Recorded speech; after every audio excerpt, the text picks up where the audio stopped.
Welcome back, ladies and gentlemen. You nearly got a double intro there for another live stream. Today is an interesting one. We aren't going to be doing the talking in this one. We'll be offering a little bit of commentary as we listen in to the SEC or the Senate versus the SEC. And they're going to bring up things in relation to SARB 121 and many, many other things. And as we are around about 5 minutes late to this hearing, well, let's get straight into it, guys. Let's go ahead and pull up the hearing and let's have a listen to what they have to say.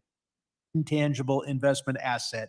We can provide clarity, although I don't think it's necessary. We could pass an additional statute to clarify that crypto is a security. Capitalism means that those with capital get to make the decisions, and the efforts here in Congress to blind climate investors by depriving them of the information they want has been answered by the SEC in requiring that huge group of investors is allowed to make the decisions they want to make. I yield back. Chairman yields back. Today, we welcome the testimony of the Honorable Gary Gensler, Chair of the Securities Exchange Commission, and the SEC Commissioners, the Honorable Carolyn Crenshaw, the Honorable Jaime Lizarga, the Honorable Hester Peirce, and the Honorable Mark Ueda. Chair Gensler will be recognized to provide an oral presentation of the Commission's written testimony. Before we hear the presentation, though, I want to offer the reminder to those watching that the statements in response to questions that you're about to hear and the Commission is about to give are their views only, which do not represent the views of the SEC or their fellow commissioners. It's also important to note that this is not a meeting of the Commission for purposes of the Sunshine Act, and therefore nothing discussed here should be viewed as making a determination on an action before the Commission. The Commission is not authorized to discuss ongoing litigation or enforcement actions, and members will do their best to steer away from these questions that would call for answers about ongoing cases. But members have questions. So without objection, the written testimony and the written statement will be made a part of the record. Chair Gensler, you're now recognized for 5 minutes for oral representation of your testimony. Thank you, Chairman McHenry. Good morning, everybody. Ranking Member Wooders and members of the committee, thank you for the opportunity to testify along with my fellow commissioners. It's good to be together. You said the legal part, but I guess our lawyers will tell me I need to say it too, maybe. But although all 5 of us are here, it's not a meeting of the Commission under the statute known as the Sunshine Act. And as a result, we plan to be mindful to avoid deliberating on business before the agency. Each of us will be providing our own views, which do not represent those of the SEC or our fellow commissioners, although we may offer our views, which is a good give and take, and share our concerns or general issues. We'll avoid making any determination as a group during the hearing about the course of action that the Commission should or will make in the future on a particular matter, and consistent with long-running practices, will not comment on pending litigation and enforcement actions. I think we're reading from the same script, Chair. The SEC celebrated earlier this year our 90th birthday. In the aftermath of the 29 market crash and the fraud, scams, and other observed problems, President Franklin Roosevelt came together with Congress to enact a series of laws in the 30s, and Congress and Roosevelt understood how vital our capital markets are to investors, issuers, and a dynamic and growing economy. I can't speak for my fellow commissioners, but I think it's part of the success in these last 90 years in our economy.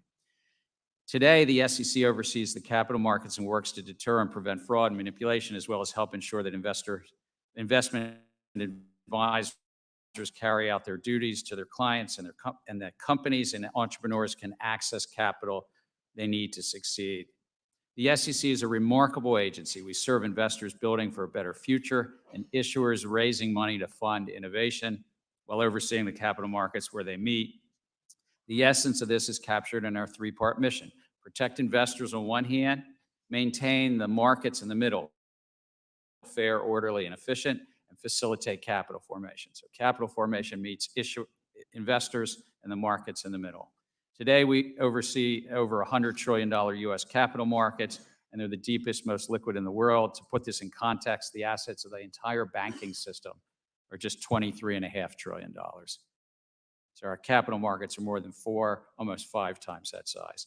Comprising approximately 40% of the world's capital markets, the U.S. capital markets outpace our rough 24% of our economy. So we're kind of punch above our weight class. Everyday investors benefit from the U.S. capital markets. Their investment portfolios fund home purchases, college education, retirements.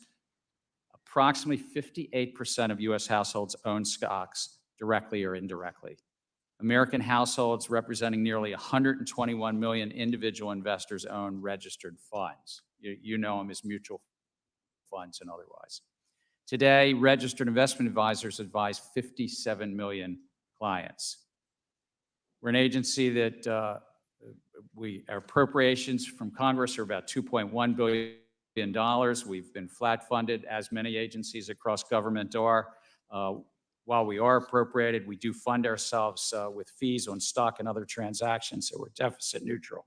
I'm proud to say that in 2023, the SEC staff rated us amongst the best places to work in the federal government. We ranked 3rd among mid-sized agencies. I thank you for the opportunity to testify. Our written testimony was joint among the 5 of us, so it didn't have as many adjectives or superlatives, but it did describe exactly sort of what we've done in the last 12 months, particularly the rules that we had adopted, proposed, or are being implemented.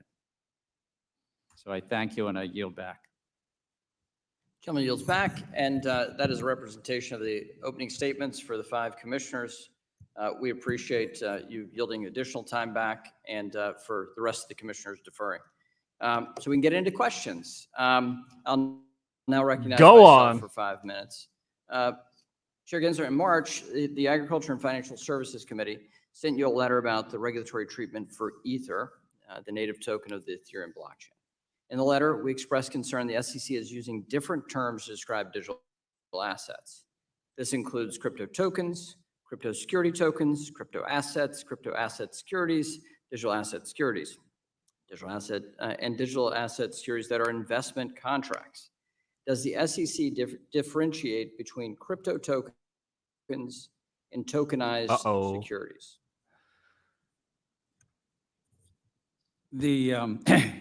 Whether any one offer or sale of an asset is a security depends on the facts and circumstances. In terms of the language or nomenclature, it's less about the terms, it's more about the economics. And it really goes down to a Supreme Court test, which is the law of the land, called the Howey test. And whether an investment contract is being offered and sold to the public, and that public is looking to others in a common enterprise, anticipating a profit. So the labels matter less than what the economics are. But there are different terms, and words have meaning. And the fact that you've used multiple different words to explain what seems to be the same phenomenon, I think really raises questions about clarity. Well, the laws are clear, and it's written by the Supreme Court, but also... The laws are clear, but what we're seeing from the SEC is a lack of clarity. That's what I'm trying to ask you about. You have the direct question is about the different terms, and rather than answering that question, you answered a separate question. It goes to you. Commissioner, I love Mick Henry. Let's get into this question. Do you think that one reason why multiple terms are being used here for crypto is that there's no regulatory clarity or consensus identifying which tokens may or may not be offered pursuant to an investment contract? Indeed. I think that's absolutely true. We've taken a legally imprecise view to mask the regulatory lack of clarity. So this question of investment contract, SEC defined crypto asset securities as an investment contract represented by the underlying crypto asset.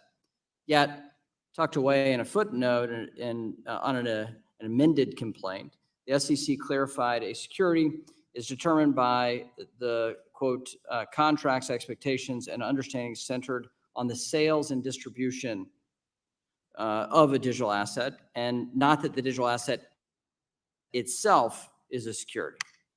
Is the SEC using inconsistent standards here? I mean, is that what's happening? I think what's happening is that we're trying to be ambiguous because the legal precision carries with it real implications. And this is why people have been coming to us and saying we need clarity. Is the token itself a security, or is it part of an investment contract? Is it being sold together with an investment contract? If it is, what is that investment contract and how long does it track along with the token? By using imprecise language, we've been able to sort of suggest that the token itself is a security apart from that investment contract, which has implications for secondary sales. It has implications for who can list it. And I think this is absolutely, we've fallen down on our duty as a regulator not to be precise. And so tucking into a footnote that, yes, we admit that now actually the token itself is not a security, that's something that we should have admitted long ago and then started wrestling with the difficult questions. Right. So would a statutory definition provide that clarity for the agency? Or is this something the agency can do itself? We certainly have authority where we can provide guidance. We can use our exemptive authority. It's always helpful to have Congress weigh in, but there certainly are some guidelines we could provide in this area that we have chosen not to provide. But a statutory definition would help. Well, I always welcome the input of Congress. Oh, off to a great start. That's fantastic. Everybody's writing, your fellow commissioners are writing it down. We hope to hear more of that today. So let's continue with this question. You've highlighted publicly, Commissioner Peirce, concerns that SEC is devoting a disproportionate amount of time on the digital asset ecosystem and diverting limited staff resources away from other mission critical work. Capital formation. How much work has been put into capital formation in the last 4 years for your agency? Nothing on the positive side. I would say we've done things that are negative to capital formation. I now recognize the ranking member, Ms. Waters, for 5 minutes. Thank you very much, Mr. Chairman. Chair Gensler, last Congress, our nation's capital markets saw huge price swings in so-called meme stocks like GameStop. This could be As interesting. chairwoman, I convened 3 hearings, including one with the CEOs from Robinhood, Citadel, and hedge funds. We also heard from you. I later released a committee report detailing how gamification, payment for order flow, and weak oversight contributed to investors being fleeced. Following our hearings, our committee advanced several pieces of legislation to fix those problems, including my bill to finalize short selling rules and provide more clarity around hedge fund positions. You picked up where Congress left off and implemented some of these bills through rulemaking. Can you talk about the reforms you passed, as well as what additional market structure and market integrity reforms like did the SEC work on? How would these reforms increase competition and reduce conflicts of interest? Thank you very much. I'd highlight 4 things that we've done. Just last week, actually, we unanimously adopted rules that had been put out to notice and comment about the market structure itself, promoting greater competition in that market, and in that case, relaxing a restriction in the market that now markets could quote in tighter increments, called half a penny rather than a full penny increment, and lowering the fees in the market. But earlier, we also proposed, adopted, and implemented shortening the settlement cycle. So now in America, if you sell your securities on a Monday, you get your cash on a Tuesday. You used to have to wait till Wednesday. And believe it or not, that matters to a lot of people to get that cash earlier. We also, per Congress's mandate out of the Dodd-Frank Act, we adopted a rule on some disclosure around short selling. And we also adopted some rules with regard to disclosure to clients about the execution quality, the quality in the markets they get when they sell securities. So those are the 4 items that we've done. And I think it does promote greater competition to allow people to quote stocks in tighter increments. And I do think it also helps capital formation. If the markets are more efficient, it helps both sides of the market. I think that it helps capital formation and investors. I don't think there's like an either or a dichotomy. I think most of what we do has helped capital formation. Well, thank you very much. I can recall during the time that we got involved in this issue, particularly, looking at the relationship between Robinhood and Citadel, for example, and calls that we received about Robinhood cutting off investments and just closing down. Is that cured or is that common? The the closing down where investors couldn't actually buy additional securities happened because of the relationship with the clearinghouses. And I think this shortening of the settlement cycle was a big plus to that and helped limit the chance that could happen again. So I do think that that was a direct result of the hearings that you had. What was that, in February of 2021? Well, thank you very much. I've gotten a lot of calls wanting to know, what did we do? They didn't seem to know much about the bills that we passed. And I suppose that the general public does not know what you did. And we need to make sure that we get that information out in some shape or form so people will know that we dealt with those issues at the time that we experienced them. Thank you, and I yield back. Lady yields back. We'll now recognize the Vice Chair of the full committee, the gentleman from Arkansas, Mr. Hill, for 5 minutes. Thank you, Mr. Chairman. Chairman Gensler, Commissioners, we're glad you're with us this morning. Chairman, over 2/3 of the members of this committee have rejected the Commission's approach to regulating digital assets at the SEC. These bipartisan members collaborated and voted to pass our Fit for Purpose, Fit 21 legislation with overwhelming bipartisan support in the House of Representatives, including 71 Democrats. All the commissioners, I think, need to recognize that our ongoing legislative work to establish a market structure for digital assets, while we've been doing that mightily here over the last 2 years, the Commission has time and time again chosen to bring numerous enforcement actions in an attempt to claim authority over secondary markets and front-run Congress. Further, the Commission arguments in regard to several high-profile federal court cases in regard to digital asset oversight have been rejected, and in some instances, your actions called arbitrary and capricious. So, Commissioner Peirce, this regulation by enforcement approach, is it really superior to having Congress give you statutory direction? It's a very bad approach to trying to regulate an industry if you're trying to protect investors, if you're trying to shepherd the Commission's resources well. It's very inefficient. And at the end of the day, it leaves everyone wondering where the lines of our authority are. That we have lots of areas where our authority is very clear and we could spend our enforcement resources there. And we could spend our regulatory resources trying to provide clarity about what doesn't fit within our jurisdiction. And then we could leave the rest to Congress. Commissioner Lizarraga, you used to work for former Speaker Pelosi, and you may have noted that the former Speaker voted to pass Fit 21 this past summer. Do you support this legislation draft and efforts in Congress to establish a regulatory framework for digital assets in the United States?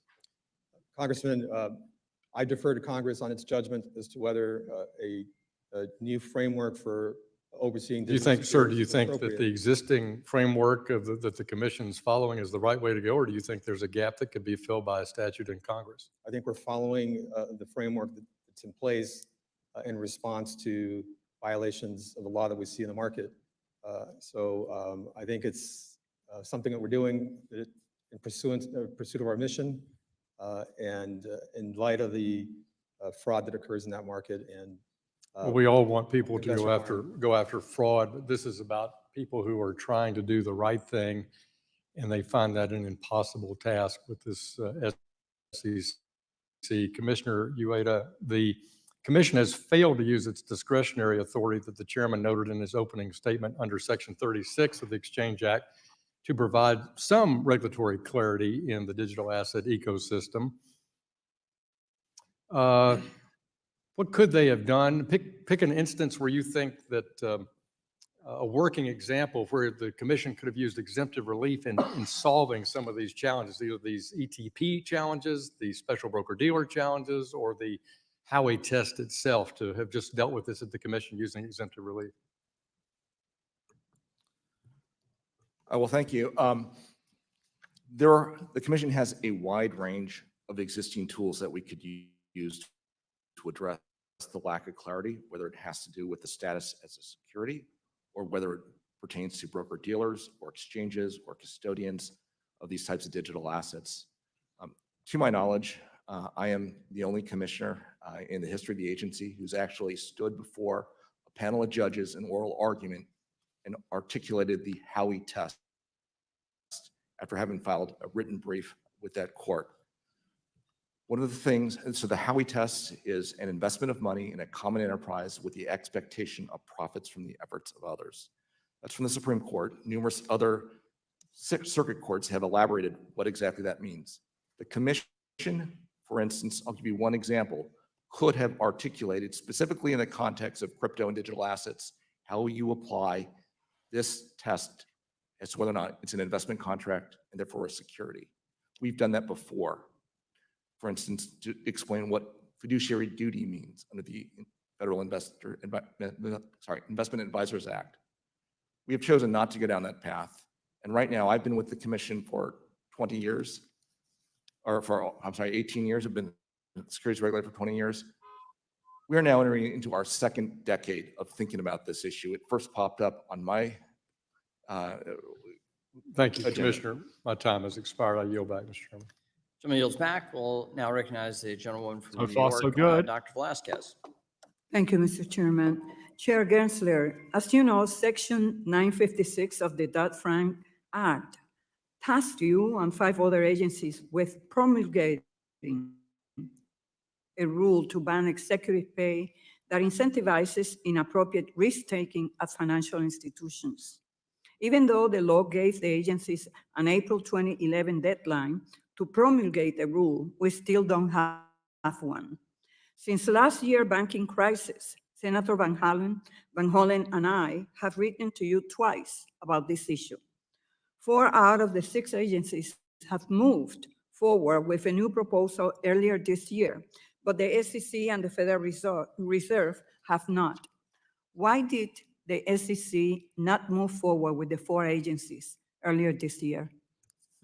Thank you. I take the mandates of Congress very seriously. When I got into the job, there were still about 10 from the Dodd-Frank Act, including Section 956, not yet done. We've moved on, I think, all of the others, if I'm not mistaken. On this one, it has to be a joint rule. And once the Federal Reserve told us that, and they've told us at staff level, they've told us at the chair level, that they were not yet ready to move on it. I thought it was best just Sir, you to- said that you're taking this job seriously. It has been 14 years. I Do think, you think we deserve better?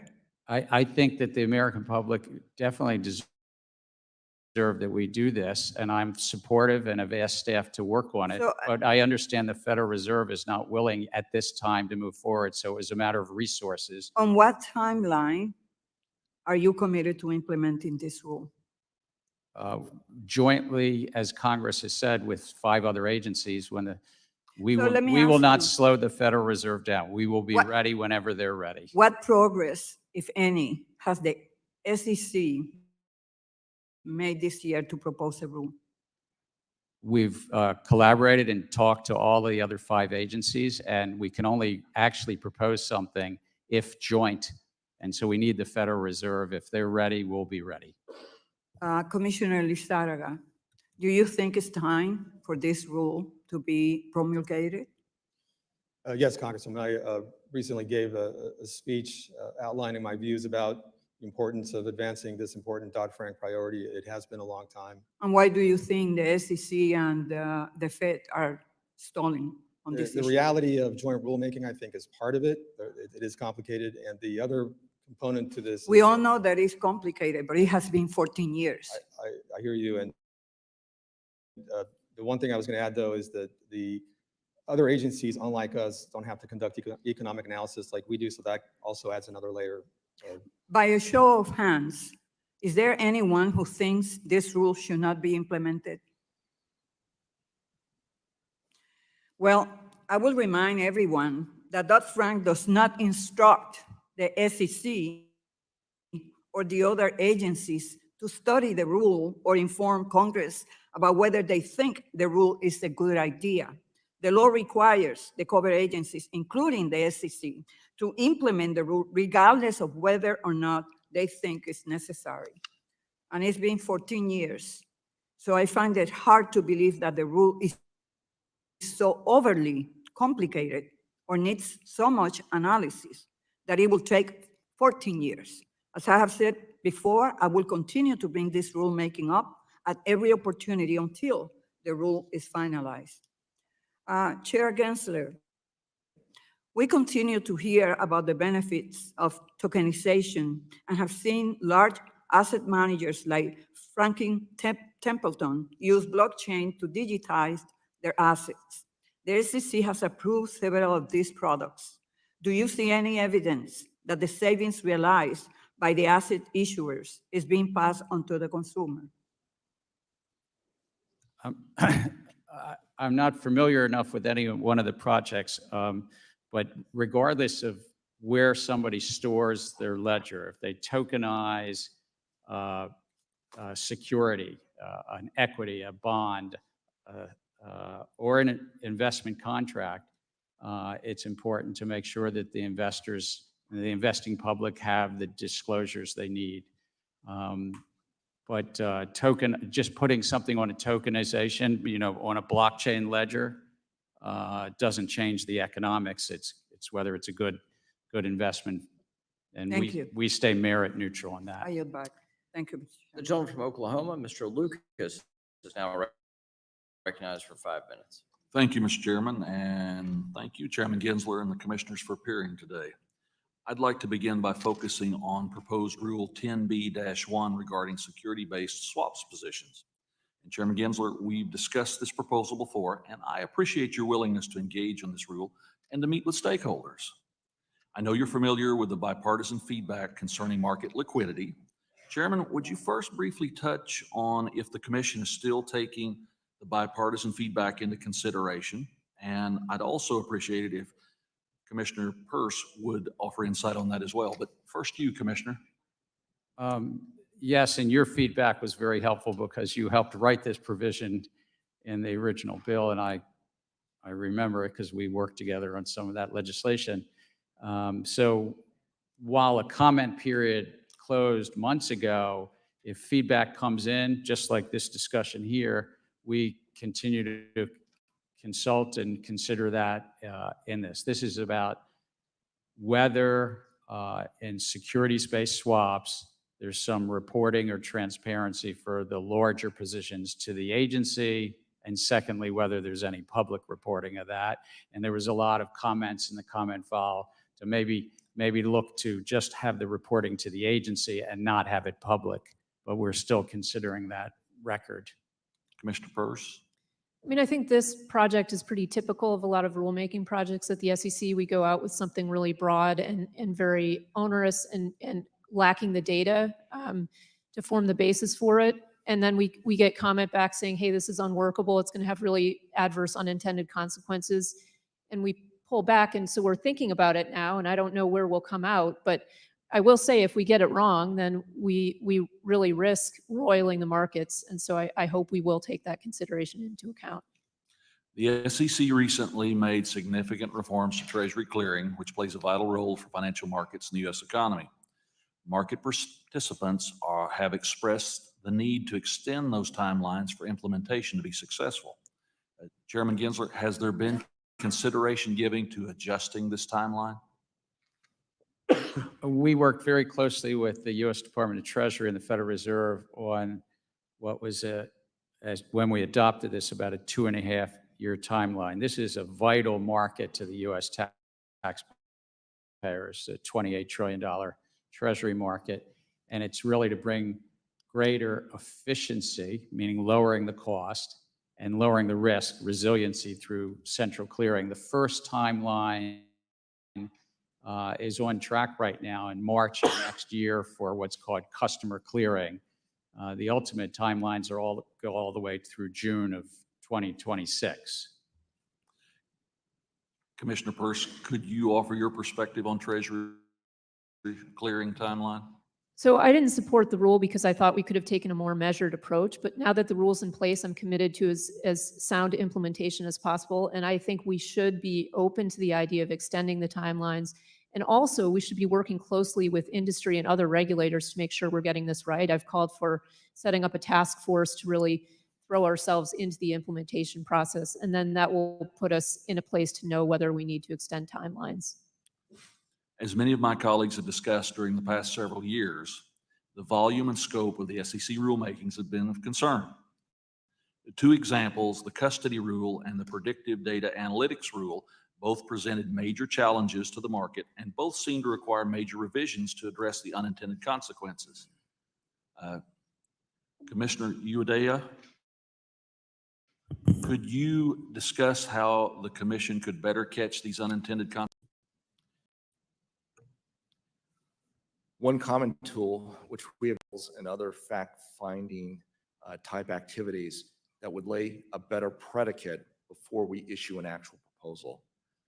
That is one of the challenges, I think, and concerns I've had about our current proposals, is they are so broad and so wide.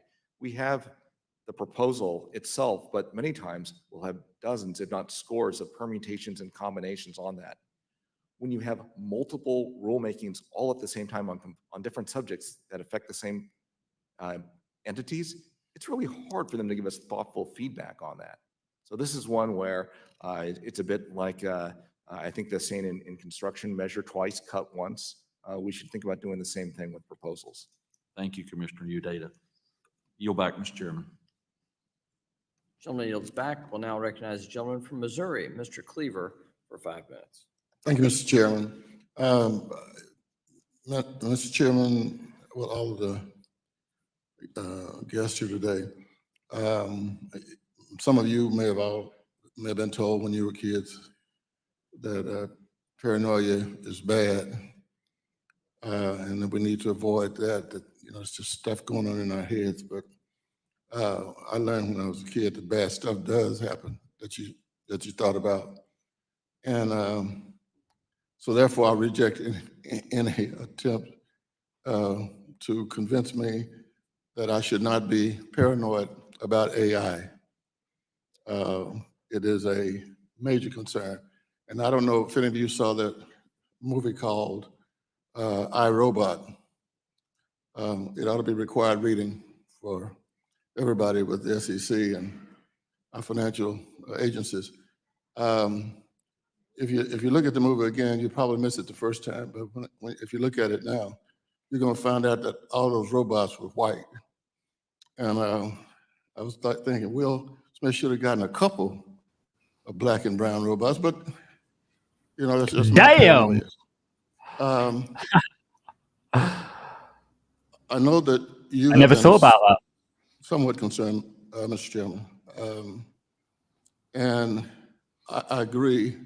I think I agree with what you were trying to say in an article, that if we are not intentional with rulemaking,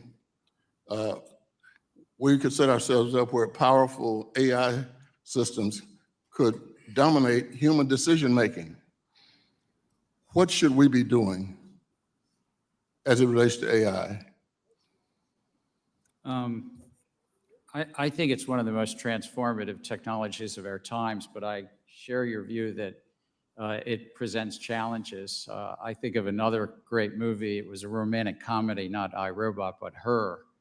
And you might remember Scarlett Johansson is the voice of the virtual assistant girlfriend to Joaquin Phoenix. And These robots are trying to tell us something. Yeah. Well, at some point in time, she went offline, but it was 8,316 love interests that she had that all had broken hearts. It's a good movie. But the point is, we could end up with the same thing. We have 3 large cloud providers. 75% of the financial industry relies on 2 of those cloud providers. Those cloud providers are the dominant players in artificial intelligence, or growing to be the dominant. And we could see 75% of the banks and broker-dealers and financial sort of relying on a couple of, Scarlett Johansson, virtual assistants, so to speak. And I think that a future chair of a banking committee, House Financial Services Committee, sorry, could be overseeing a hearing saying, what happened? Why did we have the financial crisis of 2030 or 2035 or something? I think that's a risk. What to do about it? It's hard because it's across so many different financial actors. How do you sort of maintain diversity? This is diversity of computers, diversity of competition amongst those algorithms. It's a hard challenge to solve. But I agree with you, it's a challenge. It's real. I'm interested in any of our other speakers or guests, if you have any views on artificial intelligence that may be of some value to those of us who are in Congress. Oof, bit of a dig at I Gensler there. think skepticism is Response? always warranted, but I think we also need to look at the promise of the new technology in ways that it can help us as a regulator to regulate better and can help the industry to better serve more people at a lower cost. And so we need to balance the skepticism with the optimism for what the technology can do. Congressman, as a member of the military and the Securities and Exchange Commission, I think we need to look holistically at AI across the board and not look at it just necessarily in the isolated world of financial background or the military side. I think we need to learn from each other across the government and implement something on a holistic basis to allow technology to grow and to be useful and really transform, possibly, as Chair Gensler said, the world as we know it, but also learn where we need to put holistic protections in place and how we can sort of learn from it and adopt appropriately. Thank you. A brilliant point, Bronson. Now recognized for 5 minutes. Mr. Chairman, thank you very much. Mr. Chairman, I'd like to take a minute and to thank you for your service to the Never a United dull States moment, is Congress there? and this committee. Quite likely, when we come back next time, and if we hold another meeting, you'll be a retiring member of Congress. But during your period of time that you've been here, I've enjoyed not only your confidence and your friendship, but your service. I want to personally thank you for that. Thank you, Mr. Chairman. Thank you. Mr. Chairman, you and I have had an opportunity to deal with each other a couple times, and you know my comments that I have made to you about the rights of people who are on the other side that you regulate. Today, I'd like to just take a few minutes and tell you the things that I think are important for the entire commission here. One of them is that I believe that you need more fairness and balance. I think the SEC does not have fairness nor balance. I think that the SEC is engaged in selective enforcement. I think they're engaged in selective enforcement, perhaps of 1 or 2 or 5 people in a marketplace that were not really guilty of anything, but simply were someone that you wanted to make an example of. I think that you can come up here and hear members say how proud they are of you for having $5 billion worth of fines that you have put off of people who have theoretically done something wrong. That diminishes shareholder value too. When you fine a company, it takes away shareholder value. And that's one of the things that your commissioners have talked about today, that their mission is to ensure shareholder value and to protect people. Mr. Chairman, I believe that you should engage, as well as all the commissioners, in making sure that you do not make examples of a few select people. Mr. Chairman, I believe you should look at the mission statement that the SEC has, perhaps on a daily basis, and make sure that your staff and you live up to that. I believe that if you get in trouble, if you didn't intend to get in trouble, you ought to be able to get out of trouble. You ought to be able to work your way through regulatory morass instead of waiting for the average of 140 days or whatever it might be for you to respond back to a person. Mr. Chairman, I believe that the marketplace is complex. I believe that things happen that none of us have any real control over, including bankruptcies or other matters. It's when you collude to do something, or you have insider information, or you fail to do your job properly, due diligence or whatever. But I can give you examples where the SEC is causing individual agents in the marketplace who also lost money in certain assets, and the SEC came after them and had them spend $500,000 of legal counsel to defend themselves against something they, nor they alone, were engaged in, but it was selective enforcement. And I have seen this across this Biden administration at the Department of Justice, at the SEC, and other places. And I believe that there is some demand put on you, or something that you're doing to cause actions that are neither fair nor balanced. I've got a minute left. Sir, would you like to engage that issue and defend that? I'm very proud of the agency and the hardworking folks of the agency, the 1,300 folks in enforcement, but all the other lawyers and accountants and economists and my fellow commissioners that support that effort. They follow the facts and the law where they take them. We do bring, as noted, 700 or so enforcement actions a year, many of them settled actions. We look to people who cooperate with the agency and really recognize that cooperation with the agency to try to, as you say, get things right. I, by the way, would concur with you. Markets are complex and life is complex, and people do often make genuine, just human mistakes. But our enforcement division, I couldn't be prouder of them. I will and look they forward to following. testing that theory, and I want to thank each of you for your service, not just to the SEC, but the American people, and I will challenge you properly and professionally on this issue. Mr. Chairman, I yield back my time. The gentleman from What a Illinois, waste of Mr. time that Foster, was. is now recognized for 5 minutes.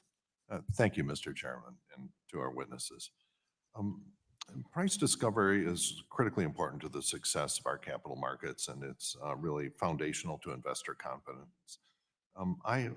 However, with the rise of day trading and trading apps, social media buzz seems to have as much an effect sometimes on equity pricing as economic fundamentals.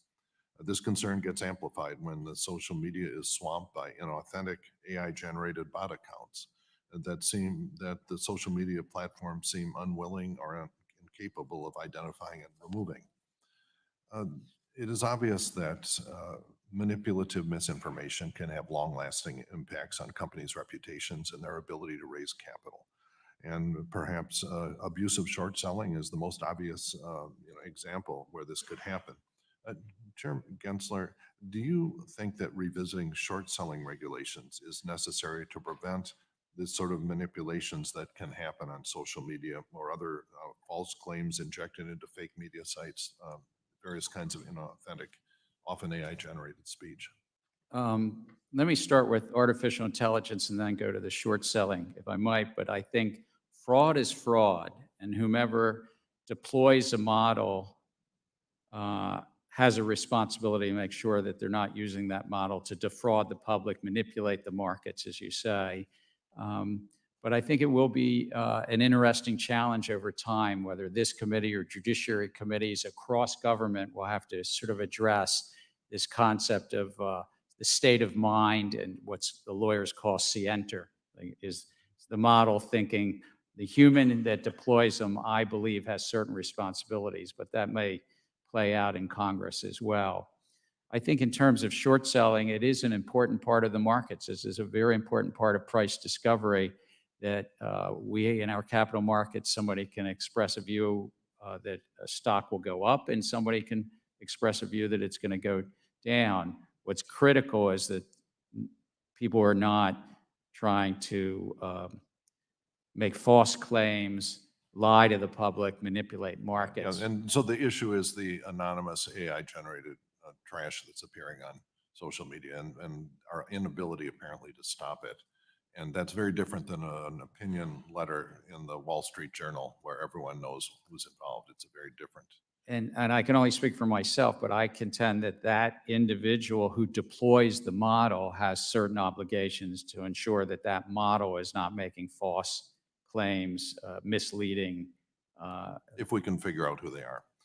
Well, separately, I've heard concerns from industry participants about influencers, bloggers, celebrities, and others that use their celebrity status to promote investments without disclosing that Oh they no, are in here we fact being go. paid to do so. And what's worse is when the person that's paying the promoter may have a position in the company that they intend to liquidate alongside the promotion, which is really a classic pump and dump scheme.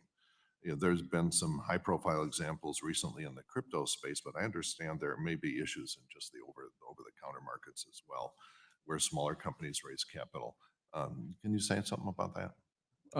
Congress actually spoke of this in our original statute and thought that when you were advertising or promoting a stock or security, that you had additional obligations. So put in place rules, a law against if you're touting, you have to say who paid you and did you get paid. You can't just say hashtag ad. You have to say something more. And that was Congress's will. And we have, from time to time, found celebrities who have forgotten that important law, and we've brought in or never learned it. Yeah. So are there gaps in the SEC's authority to pursue these cases? I would say I think the laws are strong. I mean, it's always gaps in resources, and we get on average a year 40 to 50,000 tips, complaints, and referrals. That's 4,000 a month or so, and we have to prioritize those tips and complaints and referrals. Okay, and let's see, I've got about half a minute here. Just, I didn't support the FIP 21 Act. And one of the things that confused me about it is that it defines a 20% threshold for ownership to be enough decentralized to become a tradable equity. And so this, and the problem is that at the same time, it allowed anonymous self-hosted wallets. So how would the SEC identify who owns 20%? Gentleman's time's expired. We'll ask the chair to respond for the record. The gentleman from Michigan, the chair of the Oversight Subcommittee, Mr. Heising, is now recognized for 5 minutes. Thank you, Mr. Chairman. I'm going to take one quick second, and I first want to say thank you to you for your leadership, your confidence in not just me, but your leadership team as we tackled some very tough issues. And more importantly, your no friendship. boo. And of course, I'd appreciate 15 seconds back on the clock. But it is an important note to say thank you. I'm going to start here. First of all, thank you all for being here. I think this is an important step. It's been quite a while since we've seen all of you here at one time. Commissioner Peirce, you've noted that in keeping with the materiality standard informing SEC rulemaking on disclosures, quote, information is material if there is a substantial likelihood that an objective, reasonable investor, by the way, that's language that Thurgood Marshall used in the 1976 court case establishing materiality, would consider the information important to an investment or voting decision. All reasonable investors value financial returns, but they may diverge in which non-economic considerations are important. Could you explain the difference between that, why the commission has diverged from this traditional, well-established materiality standard, and we've started hearing, quote, decision useful language? Unpack that a little bit, please. I think the reason to depart from a materiality standard and instead embrace this more ambiguous decision useful standard is so that we can listen to the voices of non-investors, people who have non-investment interests in companies and seeing companies do things. And so you open it up to this wide range of stakeholders who has any list of non-essential, non-economic interests in a company. Do you have doing something. concerns with that? Absolutely. I mean, our job is to get information to investors to help them make decisions, not to a random group of stakeholders. And it seems the courts have had concerns with that as well. All right, Chair Gensler, we've seen there be an uptick in the industry pressure at the court level against the SEC. But we've also seen the SEC embark on a rulemaking agenda that some have called frenzied and rushed. In testimony before the committee, the chair noted the number of finalized rules is less than a number of my predecessors in a comparable time frame. Essentially, that your rulemaking onslaught is on par with past chairs. Again, to both Ms. Peirce and Mr. Ueda, although the chair might technically be correct on that, isn't it true that the breadth of this rulemaking is indeed historic that you've seen? And how would you respond to those comments about it's just been business as usual at the SEC? Yeah, the breadth of the subject matter covered, the number of rules and the complexity of the rules. And as Commissioner Ueda mentioned, the number of different alternatives being offered in those rules means that it's a very difficult lift for the public to respond. Mr. Ueda, quickly. Yeah, you can't compare just top line numbers. You have to look at the substance. And these are very, very complex and wide-ranging rule proposals under the current chairmanship. Okay, I'm going to try and get through two more things here. And Chair Gensler, I'm going to turn to you. I'm increasingly concerned the SEC is moving away from that, acting as an independent commission as it's intended to be. Obviously, I believe the overreach via the climate disclosure rule now seems to be extending to companies seeking accessing U.S. stock exchange, the ability of ESG activist groups to unduly influence what is supposed to be an impartial assessment of a company creates a dangerous precedent. Last week, the House passed my bipartisan piece of legislation that pushes back on some of these groups who, frankly, have hijacked our capital markets process. Please, yes or no, as I want to hit one more, will you commit to ensuring the SEC will not allow ESG agendas to drive whether a company that has accurately and fully disclosed its business operations and risk can be publicly listed in the U.S.? I don't think it's a confusing question. Are you going to allow ESG activists to influence your decision whether a company is allowed access or not to be listed? Companies, as long as they comply with the law, can list. And I also want to agree with Commissioner Peirce earlier. Materiality is about the investors, and decision useful, because they were words I use, are about investors. Investors making decisions, I've got not 5 non-investors. Sorry. PCAOB, yes or no, if, as Ms. Ho at the PCAOB has said, that the actions may end up breaking the public company auditing profession's back, particularly for small firms. Yes or no, if we break the profession in the name of investor protection, are we really protecting investors? I know I will ask for a written response on that, but I appreciate that, Mr. Chairman, and I yield back. The gentleman from California, Mr. Sherman, is now recognized for 5 minutes. All the money and power in this town is with the crypto industry. They make money literally by making money. They put a couple $100 million that we know about into politics just recently.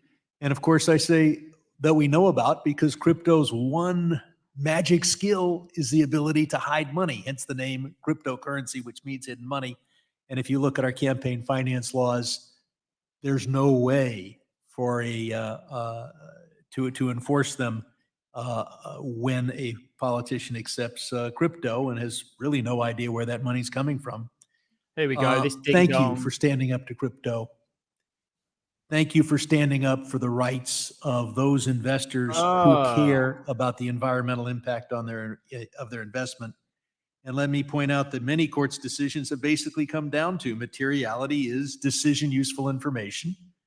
And it is simply a renunciation of capitalism for government to say, Investor, you're wrong. You can't make decisions based on the environment. You have to make your decisions only based on earnings per share. Last I heard, government telling the investors what to do is not the capitalist system. Commissioner Crenshaw, you haven't had a question. This is something we discussed. And it particularly concerns me about the crypto industry. It's my understanding that you have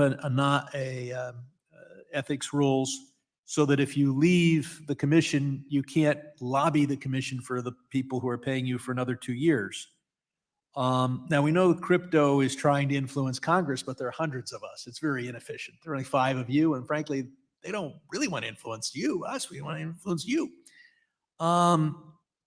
It's my understanding that crypto is free to offer any one of you a $5 million a year, 5-year contract, so long as in the first 2 years you're not going to be lobbying the commission.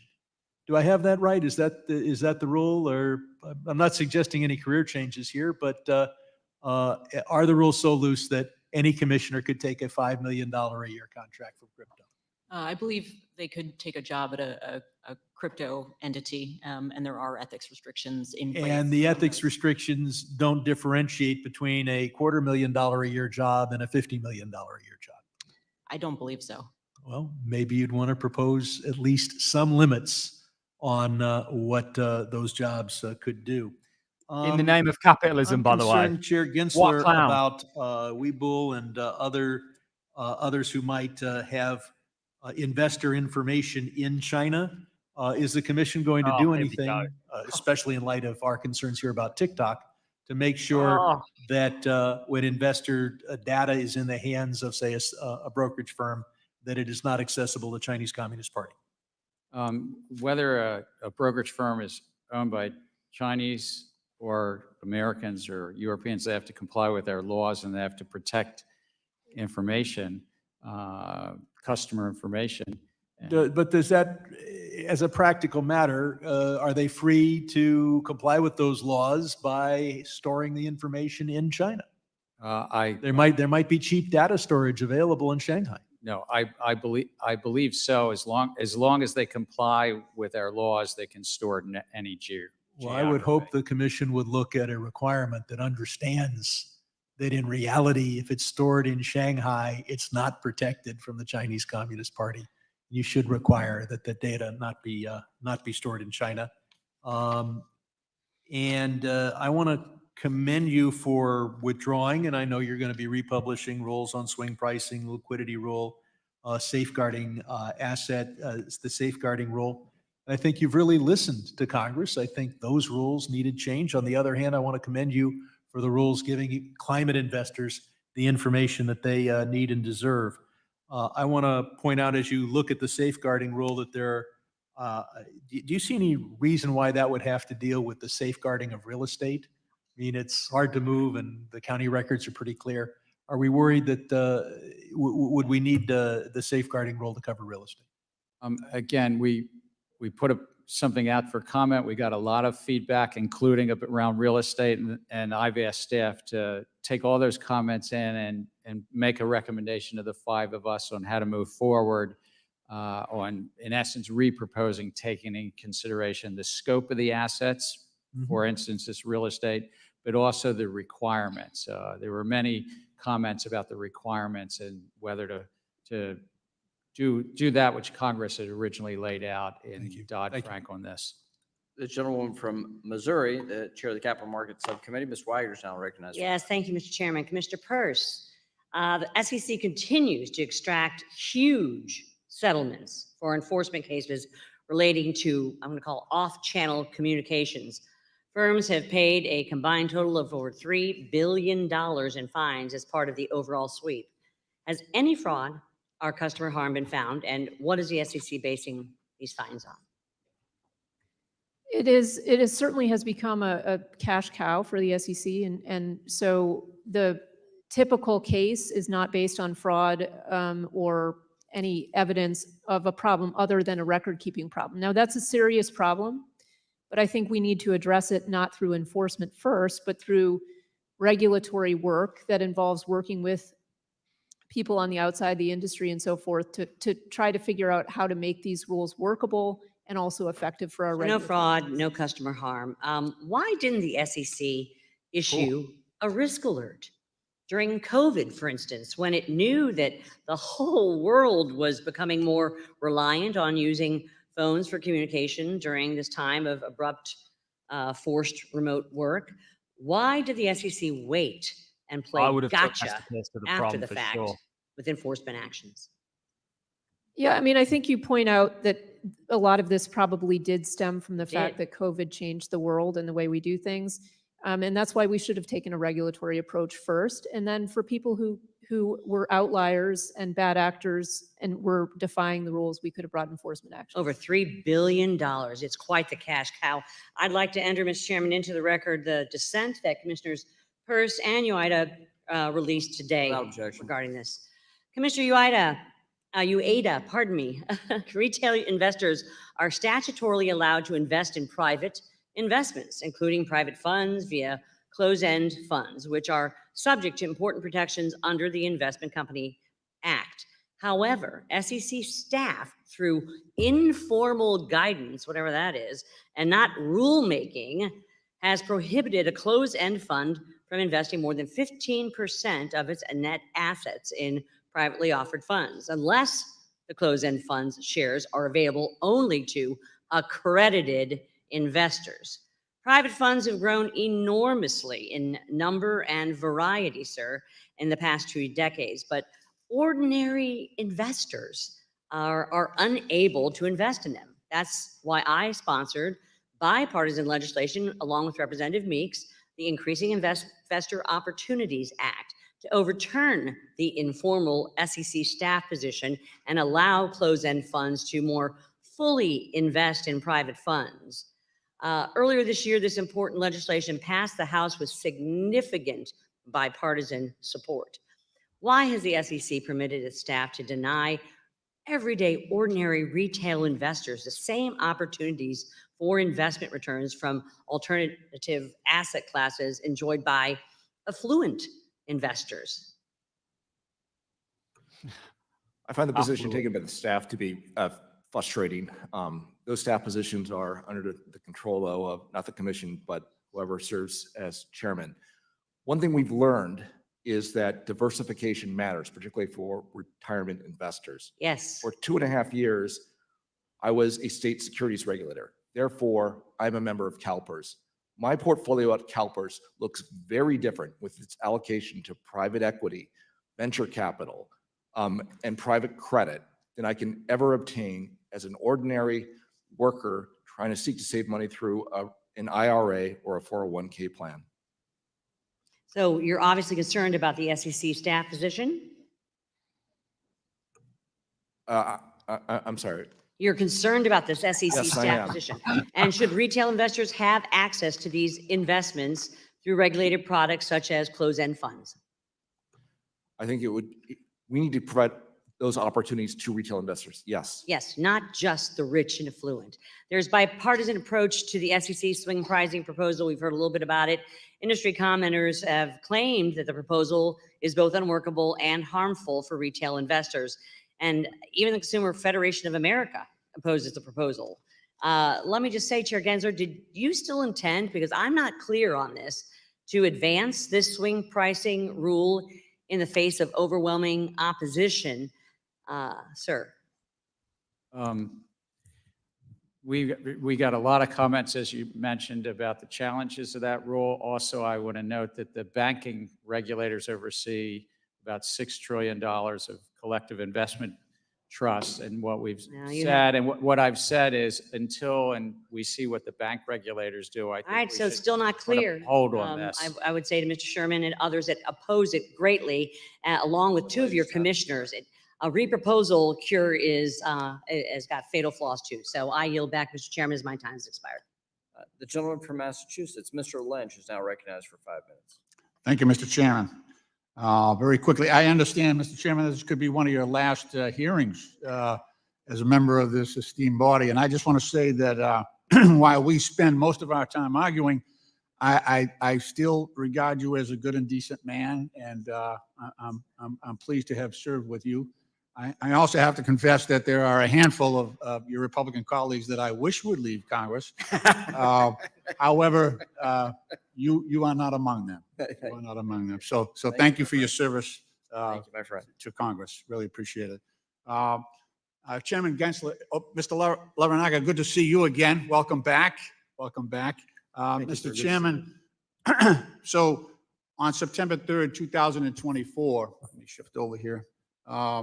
The FBI issued an alert warning the crypto industry that North Korea is, quote, conducting highly tailored, difficult to detect social engineering campaigns against employees of decentralized finance, DeFi, cryptocurrency, and other businesses to deploy malware and steal cryptocurrency.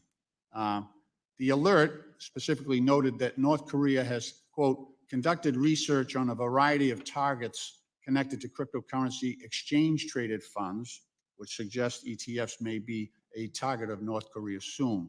So North Korea, as you well know, is a serious threat to the United States, and I know you've done an awful lot of work on the crypto ETFs, and I know you're aware that the vast majority of the hundreds of billions of dollars worth of funds in these ETFs are held in custody at a single entity.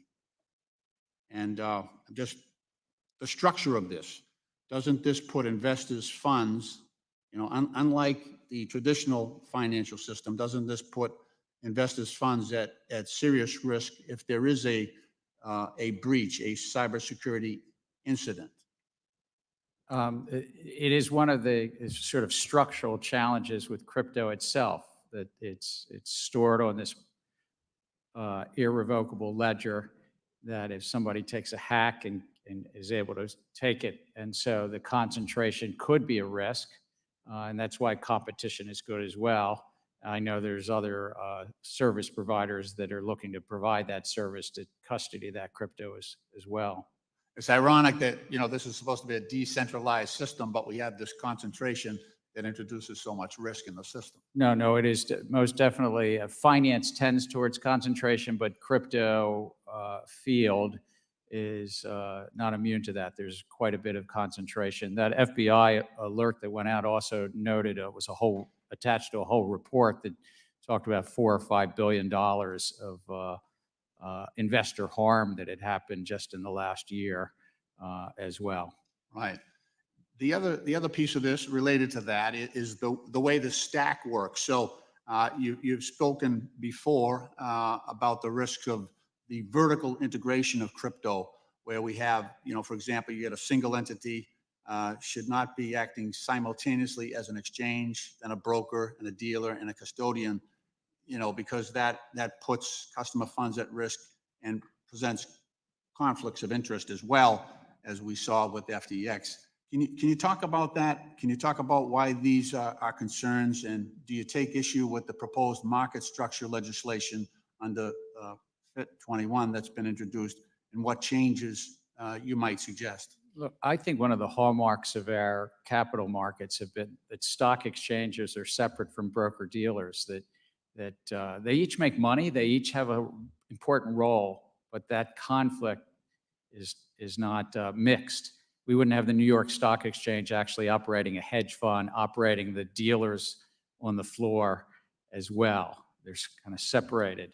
And we've seen in the so-called crypto exchanges commingling this and also taking custody of their customer funds. And at times, as you mentioned, the FTX collapse, being fast and loose with those customer funds. Yeah, what I worry about is it seems to be that the crypto industry and in FIT 21 has proposed, because this is, digitized and we're going to put this on a blockchain, that we can sidestep all of the regulations that we've adopted here for the traditional finance industry. I think that the time-tested protections are really important. I would also say court after court has actually spoken, it's to an earlier point if I can, that this Howey standard is actually quite clear. One court said Howey provides clearly expressed test for determining what constitutes an investment contract. Another court said the SEC based its claim on straightforward application of a venerable Supreme Court precedent. I could go on and read quote after quote from cases in the crypto field. Well, thank you. Thank you for your courtesy, Mr. Chairman, and I yield back. Thank you. We'll now recognize the gentleman from Kentucky, Mr. Barr, for 5 minutes. Thank you, Mr. Chairman. Chair Gensler, you say Howey is clear, but let me tell you what's not clear. What's not clear is what the rules of the road are if you're in the crypto business. Over the past several years, the SEC has brought approximately 150 enforcement actions related to the digital asset ecosystem. In 2023 alone, the SEC brought nearly 50, up from 53% from 2022. Let me read a description of what your agency is doing to one particular company, Coinbase. Today's Wells notice does not provide a lot of information for us to respond to. The SEC staff told us that they have identified potential violations of securities law, but little more. We asked the SEC specifically to identify which assets on our platforms they believe may be securities, and they declined to do so.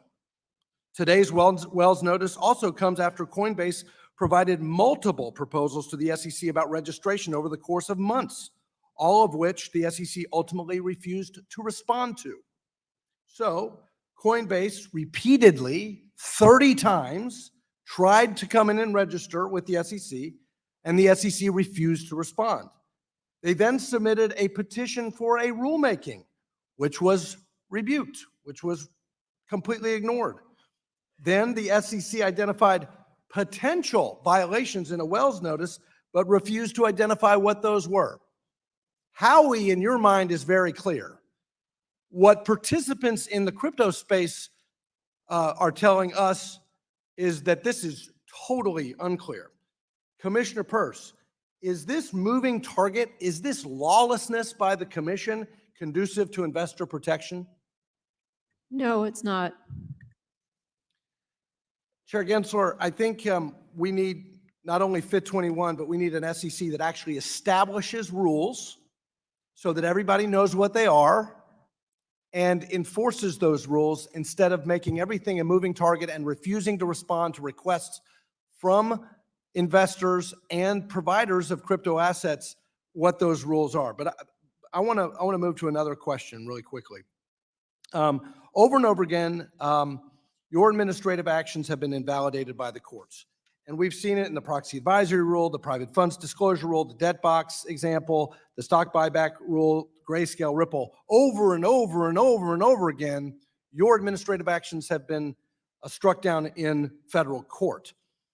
Commissioner Peirce, what does this say about the legitimacy and reputation of the SEC when the agency is constantly losing in federal court? Well, it certainly says we need to be a little more careful when we go out with proposals and when we take actions to make sure that we're acting within the constraints that Congress gave us.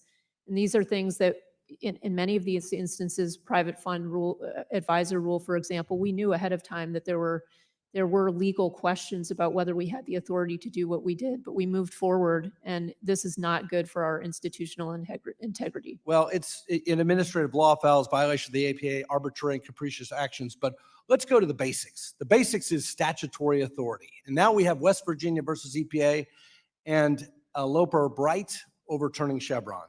In light of those decisions, Commissioner, can you identify any specific statutory authority, Commissioner Peirce? Can you identify any specific statutory authority where Congress has granted the SEC authority to promulgate regulations that compel companies to disclose general and immaterial information about environmental or social issues? As I pointed out in connection with the climate rule, I'm very concerned about moving beyond materiality. I think that we are on shaky legal ground when we move away from financial materiality, which is the touchstone of our Well, is there any statutory authority at all, specific statutory authority? There are instances where Congress has told us specifically conflict minerals, for example, where we want you to go and do something regardless of the materiality. Well, let me ask you this. Our colleagues, my colleagues on the other side of the aisle, Mr. Caston and Mr. Vargas, introduced the Climate Risk Disclosure Act in the 116th Congress, and then the House passed a version of that in the 117th Congress, Representative Vargas's Corporate Governance Improvement Investor Protection Act. Those pieces of legislation, to their credit, to my colleagues' credit, attempted to confer specific statutory authority to the commission to do what you did in the climate disclosure rule. But guess what? The Senate didn't pass those laws. The fact that this body has proposed statutory authority, but specifically declined to enact it into law, what does that say about the SEC's authority to promulgate the climate disclosure rule? Again, our baseline is materiality. If Congress wants us to do something in immaterial disclosures, then they can tell us to do that. Point is, we haven't done it. You don't have the authority to do it. I yield back. The gentleman yields back. The gentleman from Ohio, Mrs. Beatty, is now recognized for 5 minutes. Thank you, Mr. Chairman and Ranking Member. To our witnesses, let me start with you, Chair Gensler. I've got a couple questions I'm going to try to get through. The first one is on proxy advisory firms. As you know, these firms are contracted by investors to provide them with independent advice and analysis on proxy votes, which is where the shareholders are presented with an opportunity to vote on a whole host of range of matters requiring the company's policy. Proxy advisory firms also help level the playing field for those smaller investors who may not have the money, the resources to conduct such research on their own. Can you tell me how the SEC's regulations on proxy advisory firms ensure that these firms are acting in the best interest of the shareholders? It's a little bit complicated because the prior commission in 2020 had proposed and adopted a rule on proxy advisors that then has recently gotten, I guess the word would be vacated, but I have to get the right word. Commissioner Peirce, do I have that right word? I'll defer to you as the lawyer on this one. All right. All If right. this is complicated for you all. So no, I'm just saying because the rule that the commission adopted in 2020, just recently in a court, in the DC Circuit Court, was not upheld. Okay. It was a prior commission's rule. And so I don't think that we have the direct authorities that we once had or thought we had. Okay, I'll look at what they did and then we'll come back because we need to visit that because now if you don't think you have the authority, I don't know what's going on with these smaller investors. Okay, but let me switch to human capital management disclosures. Mr. Chairman, the human capital disclosures include employee salary, as you know, information, training and development initiatives, as well as talent attraction and retention metrics, just to name a few. Investing in these areas can have a significant impact on company performance. Additionally, by investing in training and skills, team skills, company objectives have met 90% more often their goals. Since 1998, I believe firms in the European Union have been required to report human capital investments in relationships to all those things, the salaries, the bonuses, and other benefits. By comparison, the United States, only 15% of S&P 500 firms report this information because it's not required. Do companies that disclose this information see any tangible benefit in terms of their shareholders' values and returns, in your opinion? I think that it's important information, but it ultimately is not what I think. It's whether investors find it material. Back to Representative Barr was asking earlier, we have a disclosure system that's about investors and what do they find material to their decision-making, or significant as the Supreme Court calls it. And that's what's important. In 2020, the commission actually adopted new updated disclosure rules around human capital, and we've seen some of the experience in the last 3 years of what companies are disclosing.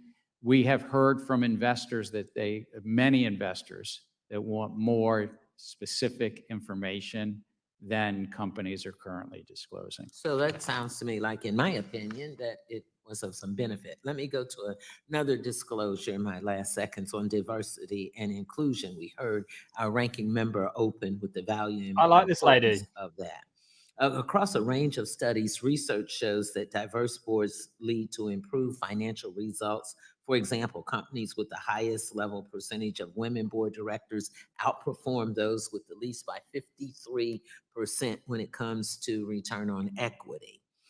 Could you talk more about the importance of D&I disclosures, including the benefits of such disclosures can have on companies' overall performance?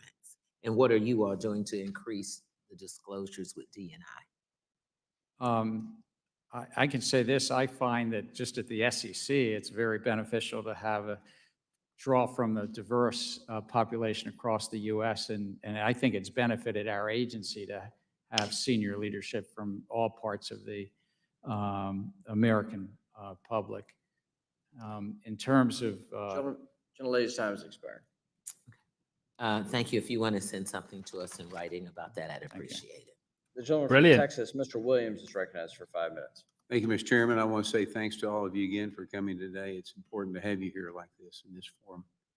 Chairman Gensler, the SEC has been issuing rules and regulations at an alarming rate, and the scope of the SEC's regulatory flexibility agenda has been extensive. This has raised concerns across the financial service industry, particularly due to overlapping implementation dates, rule requirements, and compliance periods, which has created uncertainty about how these regulations will intersect and impact one another. So for small businesses, and I chair the Small Business Committee, and I am a small business, there are growing compliance burdens can be especially overwhelming, often stretching their already limited resource and capacity. So, Mr. Chairman, have you consulted with the National Economic Council of the Treasury Department regarding the effects of these numerous new regulatory requirements on millions of investors and retirement savers?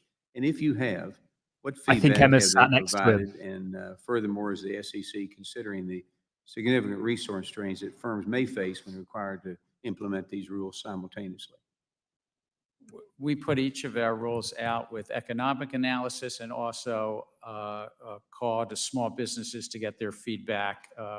And we do take it very much into consideration, whether it's from small businesses or if it were a comment from the Small Business Administration, for instance, if they had feedback for us.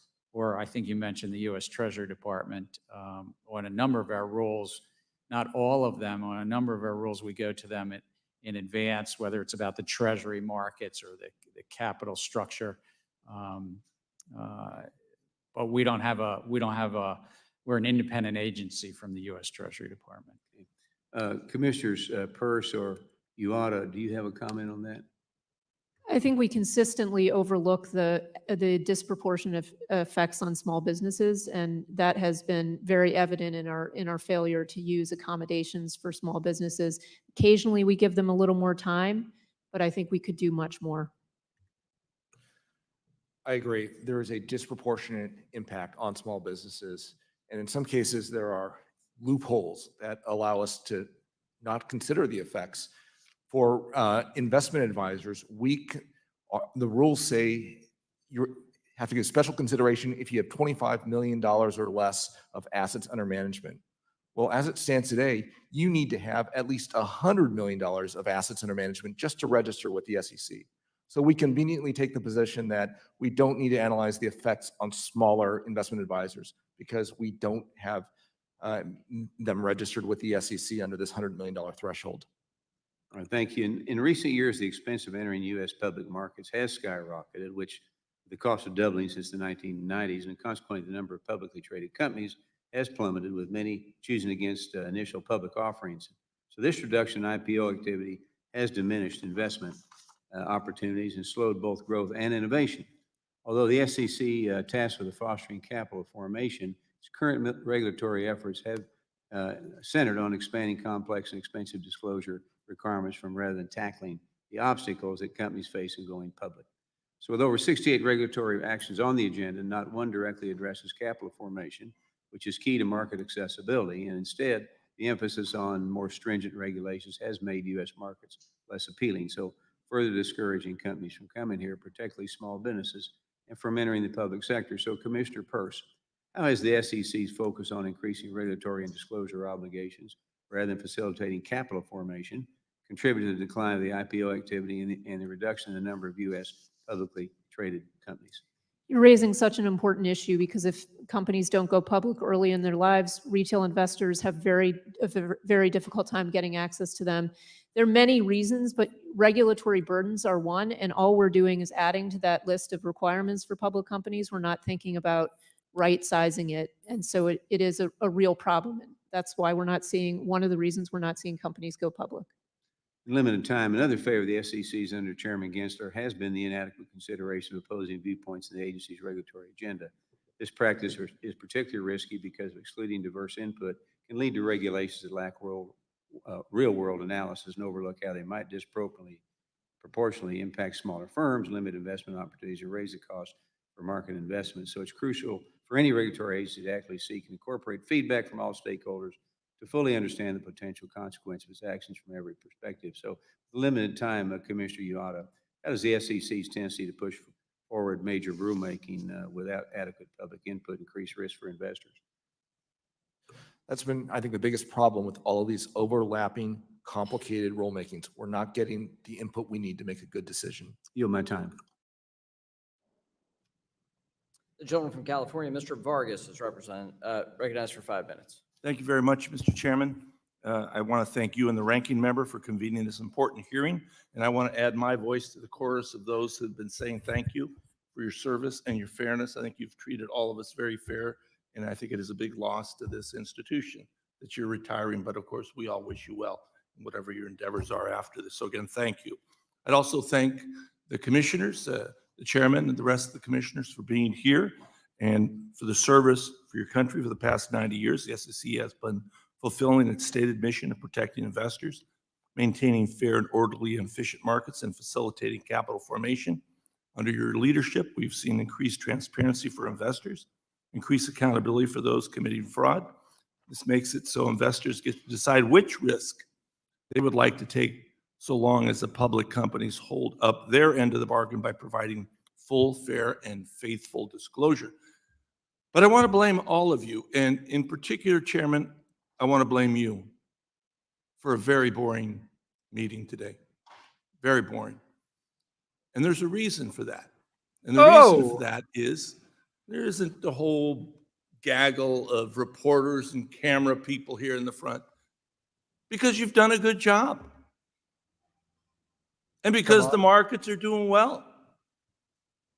If you had messed up, there'd be a whole bunch of reporters here wanting to know, but even my colleagues are not here. They all left. Pretty boring hearing. So I want to blame all of you for working so hard to make this such a boring meeting. And I have to say, I do follow politics a little bit.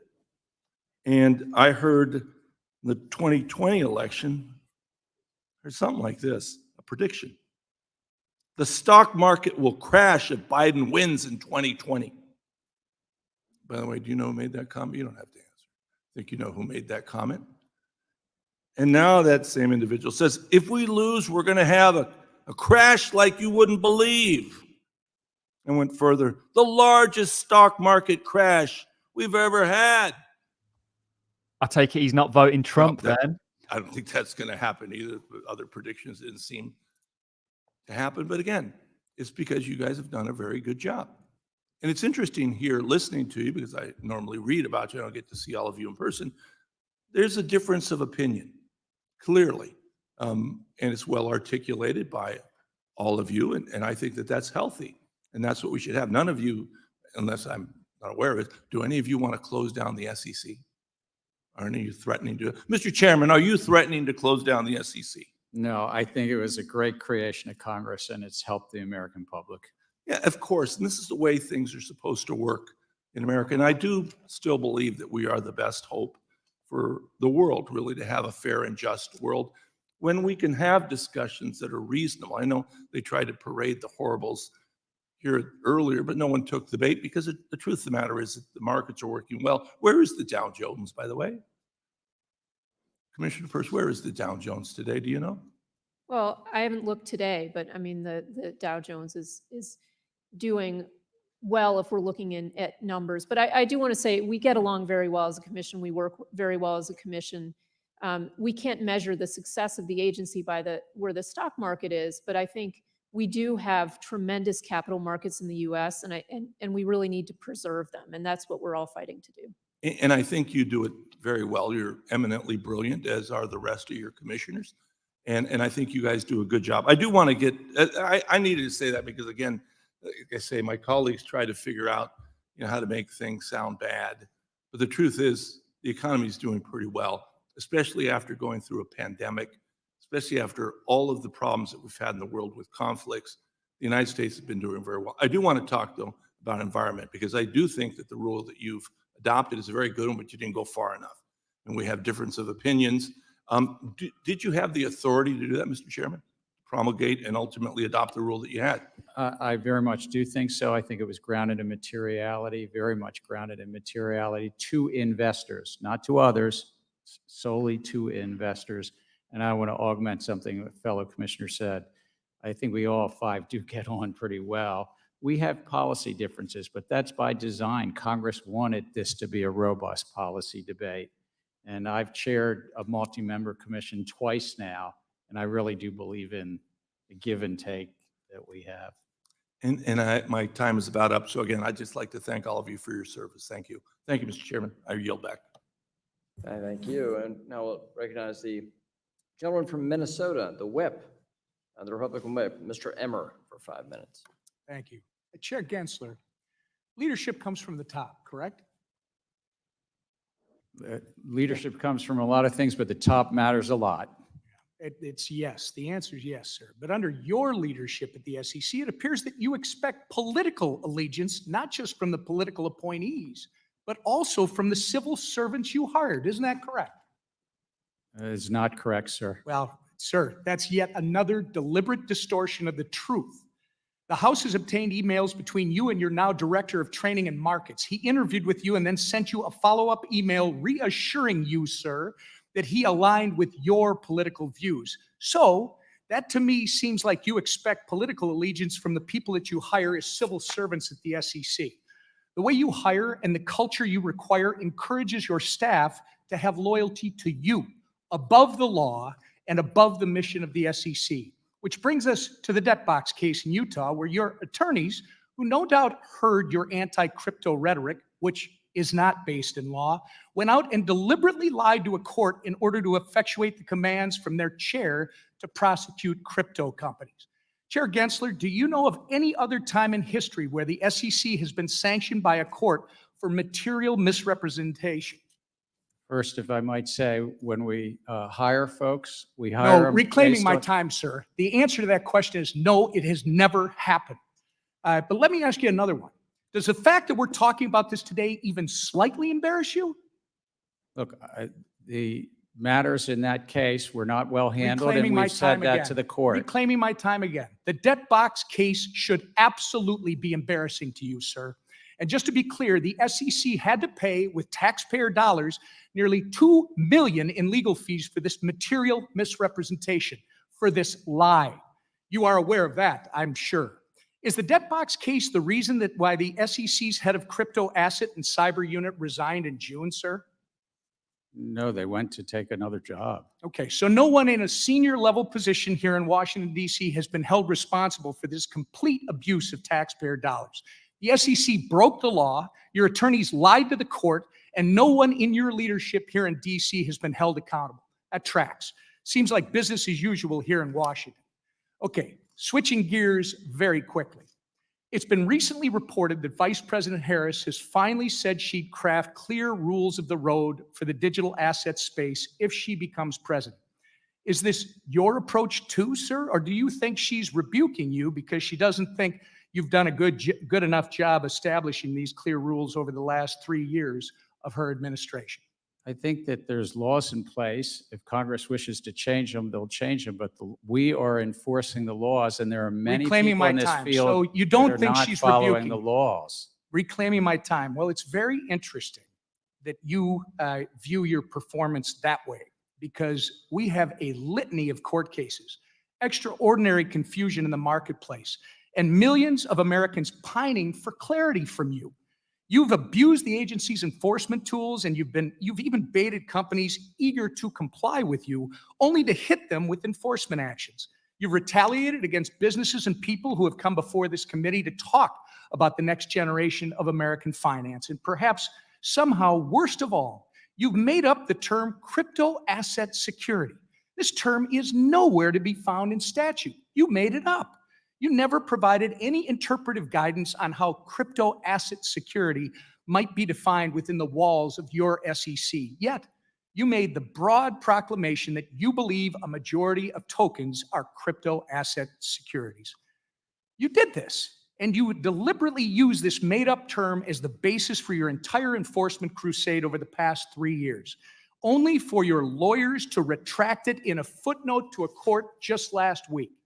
Your inconsistencies on this issue, sir, have set this country back. We could not have had a more historically destructive or lawless chairman of the SEC. And I yield back. Go on. Boom. Castro is now recognized for 5 minutes. Thank you, Mr. Chair. Thanks all for being here. I want to first follow up on what my friend Mr. Barr raised earlier about this issue around ESG rules. When Congressman Vargas and I had introduced these bills last year, one of our big concerns was, if people don't want to invest in ESG funds, that's fine. But there is this inconsistency of rating methodologies and weighting systems, which I think is an issue when you've got these, 7 trillion plus of assets looking to invest in this asset class. So I guess, I'd like to start with you, Commissioner Crenshaw. Would you be supportive of establishing a regulatory regime for ESG ratings providers? I'm happy to discuss it and certainly open to thinking about it, and we'll look forward to any proposal that would come before me. Okay, well, I'd love to follow up, because I do think as we've gotten so politicized in this, but there still is the issue that we have clear accounting rules for other issues. We should have clear accounting rules there as well. Appreciate it. We'll follow up offline on that one. I want to shift now to some concerns I have that have come up a couple times here about merging the functions of the self-reporting organizations into the SEC, specifically FINRA and the PCAOB. Now, if I'm doing my math right, if we were to merge FINRA and the PCAOB into the SEC, that would more than double the SEC's headcount, just looking at the number of employees of those agencies, and would probably increase your budget by 75% or so. I think there's a rich conversation about whether the people who would look to merge would also increase your budget in order to do that. But Chair Gensler, I'd like to shift to you. In your view, and I'm sorry if I peek around Ms. Williams' head here, how does FINRA and PCAOB oversight supplement the work of the SEC? And if they were to be merged, could they still do all the things they do now, or would there be some gaps in what we were able to do?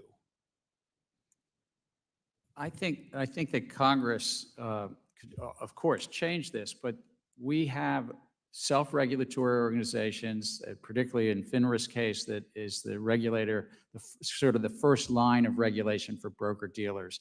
It goes all the way back to the late 1930s, something called the Maloney Act that Congress passed. And that certainly allows industry and the broker-dealers to get the benefit of that, but then we are the official sector overseeing the overall industry. And that's worked reasonably well over the decades. There's certainly times where there's been gaps in that.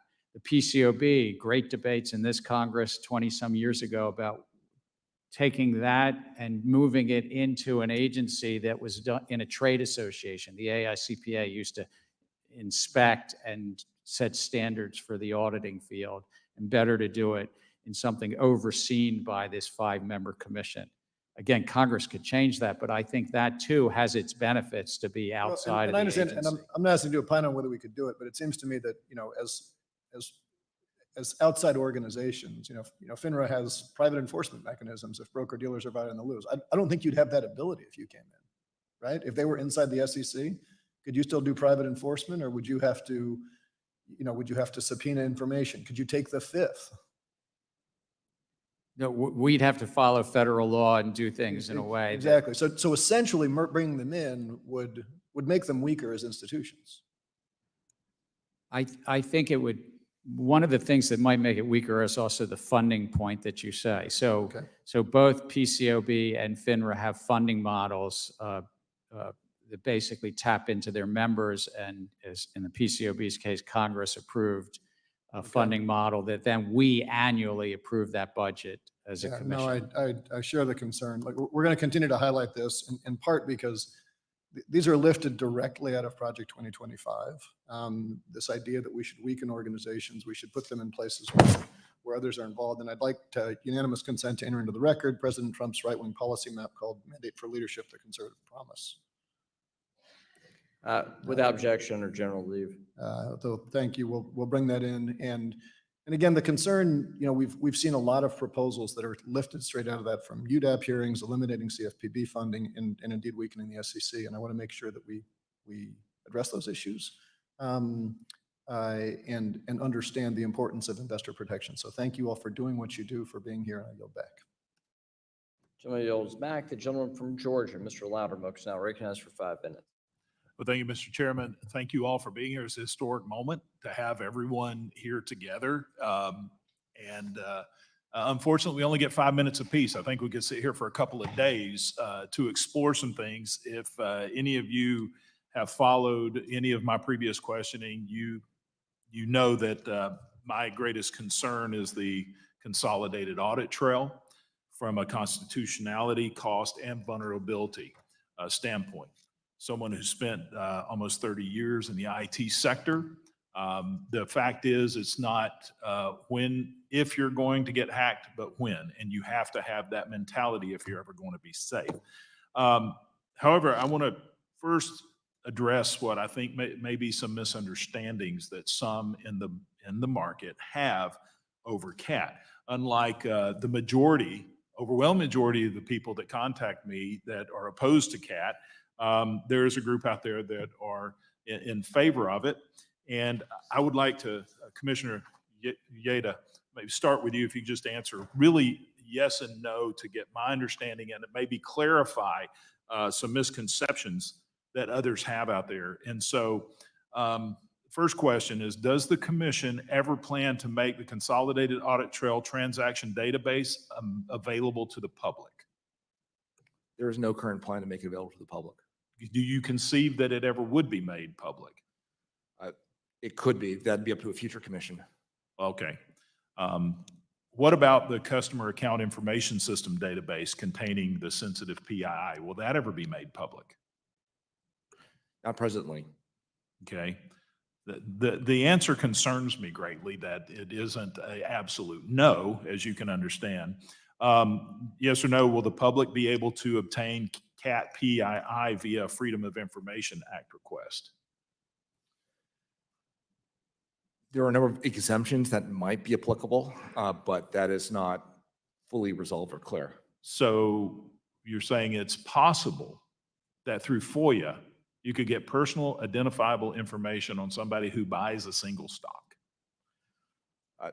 There's a trade secret exemption, but again, I don't know. I'm not a FOIA expert, so Okay. I don't know and can't give you the absolute assurance that you may be looking for, that it cannot be accessed by someone filing a FOIA request. Well, my concerns of CAT are growing. Would removing PII in the CAT affect whether a CAT reporting firm is required to indicate that it is using the reg show market maker exception under SEC Rule 13F-2? I don't think it would have any effect. Okay. So in other words, removing PI from CAT collection wouldn't seriously impede short sale data collection? That's correct. Okay, thank you. I'll move on to some other little more open-ended questions in the time I have. Commissioner Pierce, the Consolidated Audit Trail is set to become the largest repository of retail investor information ever recreated. It will be a prime target for cyber criminals, and once breached, will yield the personal financial information and identity of every American who even has a share of stock. Knowing that a breach of the CAT is a matter of when, not if, we still refuse to amend the CAT to remove retail investor PII. So in 2019, you stated that the information collected by the CAT will be so vast that it will be hard to protect from cyber criminals and state-sponsored hackers. Commissioner Pierce, have your concerns about the CAT changed at all? They've only grown because we have a data security amendment we proposed, but we haven't finalized. So I have even greater concerns than I had back then. Well, thank you. We share those concerns. Could the commission identify and stop market manipulation without CAT? We did it for many years without CAT, so yes. Okay. Do the beliefs of storing investor PII in a centralized system, even if encrypted, outweigh the risks? Absolutely. All right, thank you. Chairman Gensler, I want to ask you specifically about the personal identifiable information being collected under CAT. Do you share Commissioner Pierce's concern about the CAT's cyber vulnerabilities? I share the views, but I also want to say the answers to your first three questions were no, no, and no. We can't release that information under FOIA. Okay. There's earlier questions. Well, thank you for that. It doesn't relieve my concerns over CAT, but the fact that it may be considered being made public at some point. No. Because, and this is my concern, didn't you just open the door for the Chinese to log in? I see my time has expired, and thank you. I yield back. The gentlewoman from Texas, Ms. Garcia, is recognized for 5 minutes. The Chinese to Thank log you, in. Mr. Chairman, Wow. and thank you to all the commissioners for being here. And Mr. Chair, it's good to see you again. And first, I want to thank you personally for all the ongoing dialogue that we've had with your office regarding language access and financial literacy. You know firsthand how fraudsters and bad actors target vulnerable communities, and that's what I'm going to talk about this morning. One way to combat fraud is to educate every American about how to safeguard their money and how to invest. This is especially important as invested in stocks has become so easy that it's as simple as a video game, it seems, because it's so accessible now through our phones. Chairman Gensler, as of today, are there fraud tutorials in consumer resources available in different languages other than English on your investor.gov? I believe that there are in Spanish and in English, but I have to confirm what other languages. But No, you're correct. That's what I'm being told. I just wanted to confirm that. Okay.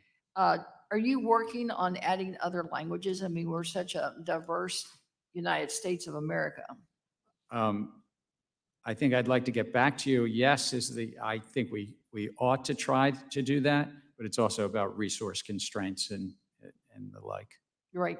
Well, I'm hopeful that you can continue headed in that direction, because I think as it becomes easier to do, more people will try to do it. And if people don't understand in their own language the consequences of their investments, they're just going to end up getting in trouble. So thank you. And what strategies have you taken to best educate our older populations? Because as I think you and I have discussed also how seniors are becoming to be a target for a lot of these, especially through the phone, what I call scams. No, that's a good word. And there's a lot of affinity fraud, not just targeting older population, but different parts of our community, so-called affinity fraud, and we do chase after that, and some of that's also in the crypto field to bring this all back together as well. What we do is investor education. We try to reach out. We work with communities to try to get that word out. Well, thank you. I think it's just as we spend time worrying about small businesses, we need to worry about the small consumer. And that's the point I wanted to make this morning. Commissioner Lisagara, as investment becomes more accessible, it's important to keep these communities in mind as we work to protect investors. Not long ago, reports came out across the country about Bitcoin ATMs strategically located in communities like mine that include working class Americans, immigrants, limited English proficiency speakers, and the underbanked. Consumers may find it convenient, but we end up with issues in this, I said earlier, scams. This is, I don't want all of this to become like the modern, new payday lender. What are y'all doing to ensure that as we move forward with more access, particularly to technology, that we just don't repeat some of the issues we've had in the past with banking? Thank you, Congresswoman. A good question about the importance of protecting investors, vulnerable investors in our disadvantaged communities. I think we are exercising our authorities as appropriate on affinity frauds, targeting frauds wherever they occur. It doesn't matter what the nomenclature is, where we see violations, securities laws. We have an obligation to protect investors and to follow the law and enforce it. So I think we're doing that without fear or favor. I think there's a very robust process, internal process of ensuring that it is a fair process as well.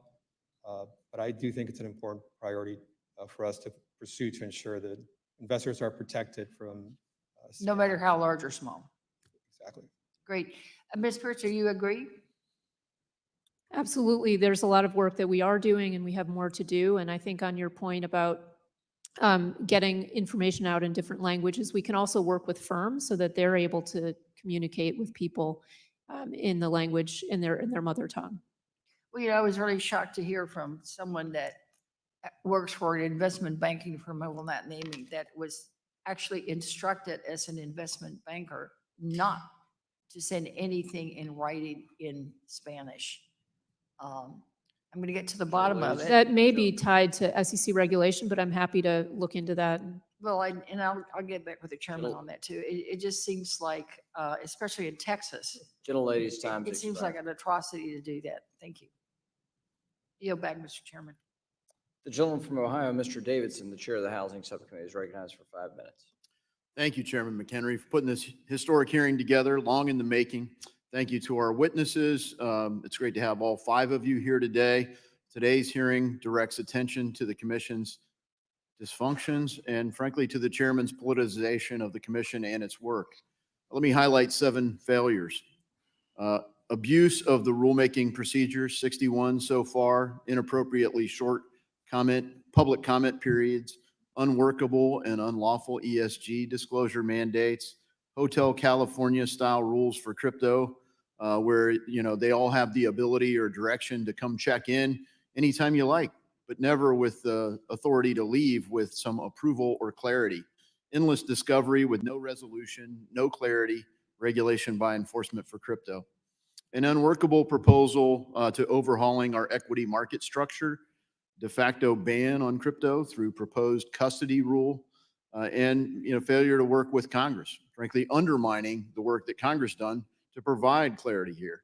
So as many of my colleagues have done today at this hearing, the courts have, even the DOJ, have highlighted severe mismanagement. The list goes on, but unfortunately, I do have limited time.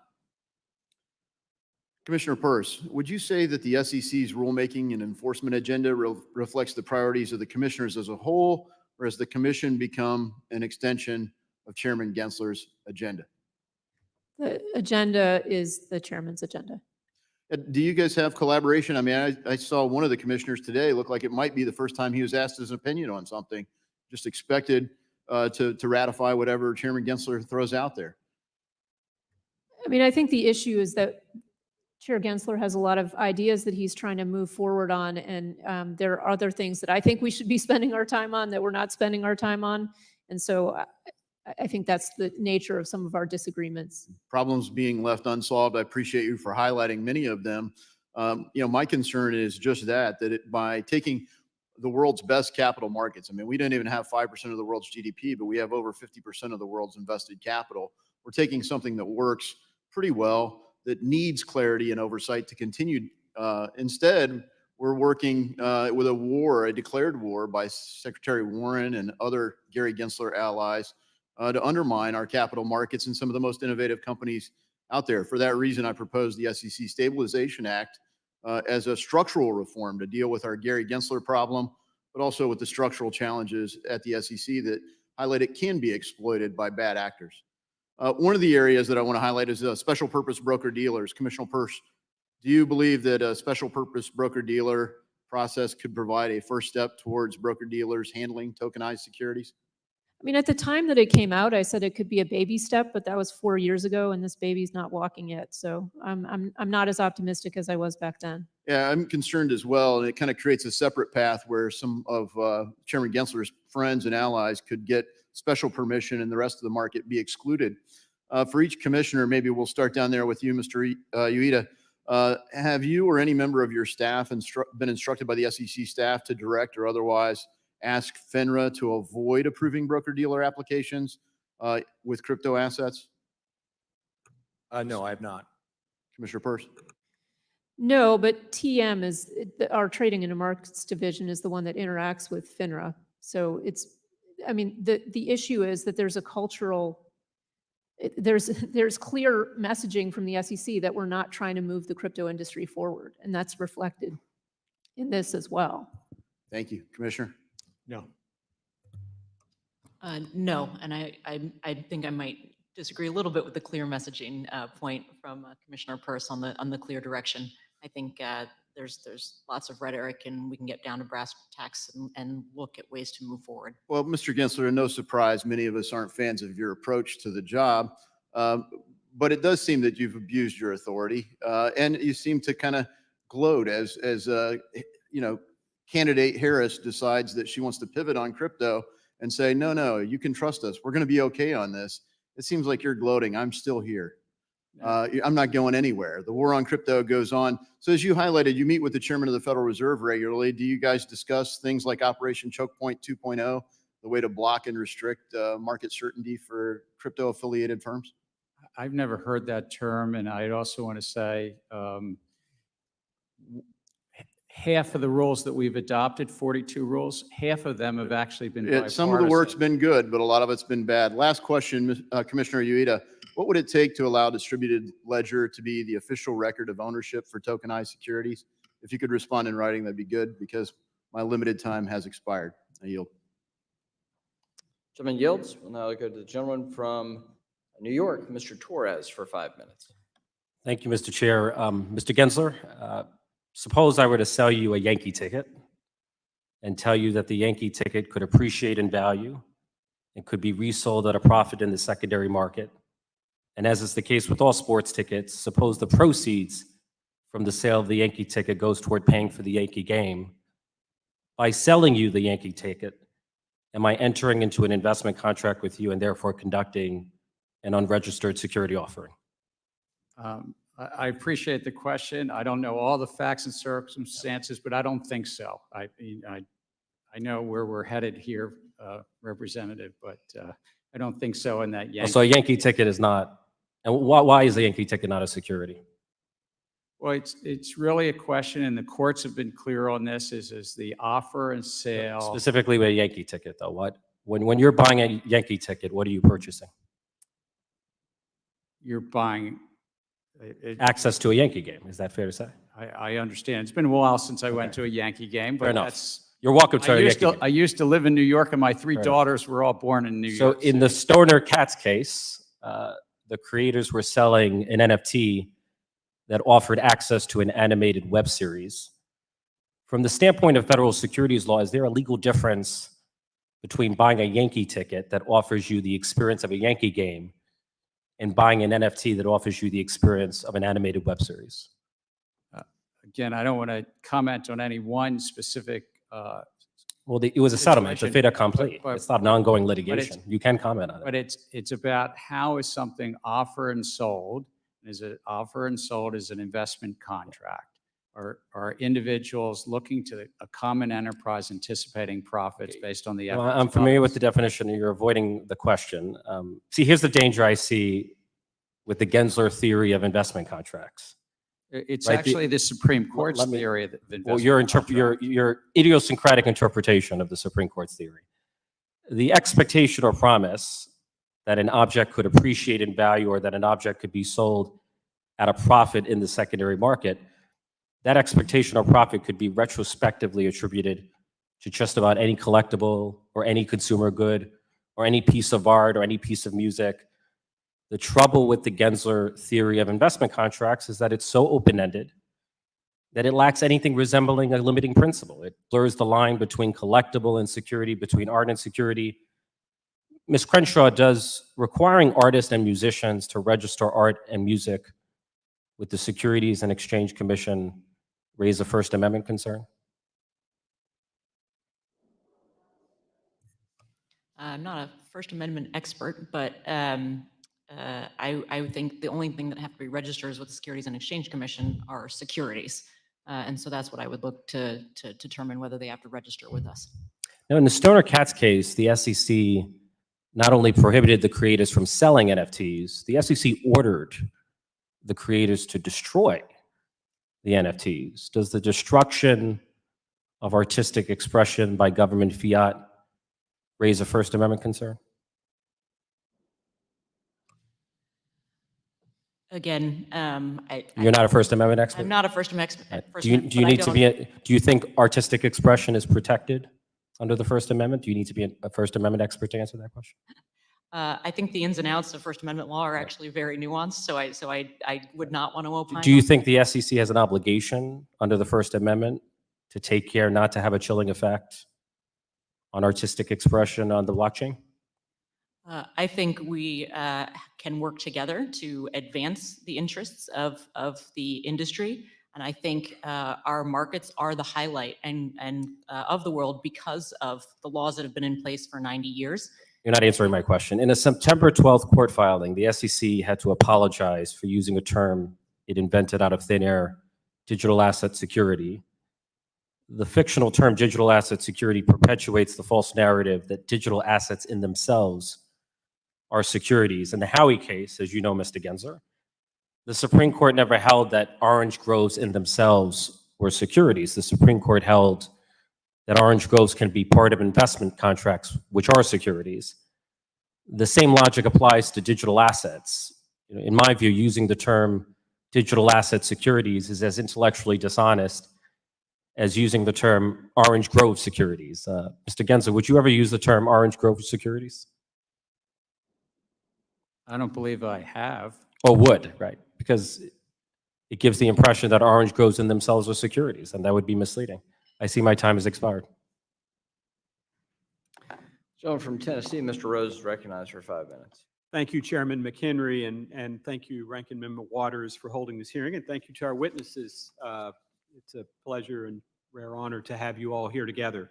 Chair Gensler, earlier this year, the Securities and Exchange Commission suspended the Consolidated Audit Trail, or CAT fee, filings to allow for public comment and to evaluate compliance with Exchange Act requirements. To circumvent this suspension, the exchanges withdrew those filings and submitted identical filings in August. Despite its failure to address any of the concerns raised by commenters, the SEC has now allowed these identical fee filings to go into effect. Chair Gensler, can you identify any changes made in the August fee filings that addressed concerns raised by commenters or improved compliance with the Exchange Act requirements? I could have staff get back to you, but if I recall, there were changes in those filings. But Chairman Gensler, the truth is that the fee filings are identical. Not only did the SEC fail to consider commenters' concerns, but it appears that the SEC is actively circumventing the judicial process by allowing these filings to go into effect while there is pending litigation challenging the CAT's funding model. Last week during the Digital Asset Subcommittee hearing, former SEC Commissioner and Chief Legal Officer at Robinhood, Dan Gallagher, testified about the lack of a workable process for crypto platforms to register with the SEC. Chair Gensler, are firms that receive approval to operate as a special purpose broker-dealer, SPBD, able to custody digital asset securities that have not been previously registered with the SEC or received an exemption? Yes or no? They're not allowed to custody non-securities. It was reported in May that May of this year that Prometheum had soft launched its Ether custody service. Chair Gensler, given that Ether was not registered and did not receive an exemption, would Prometheum be able to custody Ether using its SPBD? I want to be careful here because I don't want to comment on one specific registrar, but under the special purpose broker-dealer regime that was adopted 4 years ago, to get the benefits of that, the firms are not to custody non-securities. Okay.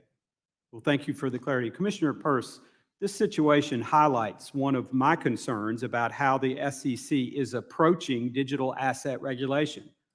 Among members of this committee, we are debating whether the current rules are sufficient, while at the same time, the SEC is trying to modify existing rules, albeit not effectively, in my opinion, to seemingly provide some clarity to market participants. Can you describe your concerns with how the SEC has comprehensively approached digital asset regulation? I mean, I think the first problem is that we've used enforcement as our leading foot instead of using regulation. And that could mean putting out guidance to say, here's what's clearly outside of the securities laws, and here's what fits within it. It could be initiating a rulemaking process. It could be working with the Commodity Futures Trading Commission to figure out where jurisdictional lines lie. So there's a lot that we can do, but enforcement is not the way that we should. I mean, of course, when there's fraud, that's one thing, but we're talking registration violations of entities that have tried to come in and register. Thank you. I agree and appreciate that perspective. I want to quickly switch gears. I would like to discuss your position on the Financial Stability Oversight Council, or FSOC. Chair Gensler, this is your second time serving on the council, right? That's correct.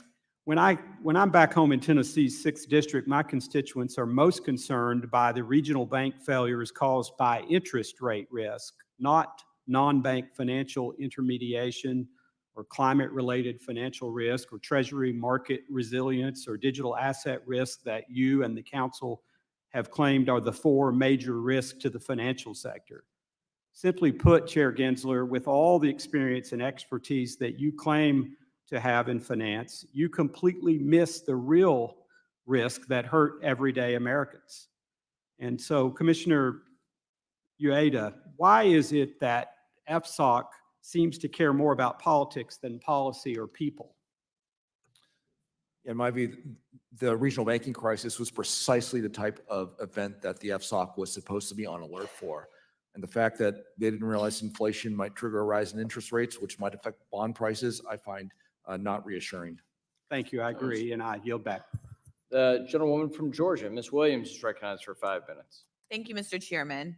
And thank you to Chair Gensler and the commissioners for joining us today for this important conversation. Y'all, I represent Atlanta, which has one of the largest racial wealth gaps and the widest racial pay gap in the entire country. These gaps impact Black people's everyday lives and their ability to participate in the economy, from buying a home to opening a small business to having a comfortable retirement. All too often, investors of color who have worked hard and saved as much as they could afford run into obstacles that bar them from efficiently building wealth. Many of these investors come from marginalized communities and can't afford the sophisticated financial advisors that others have to help them make informed investment decisions.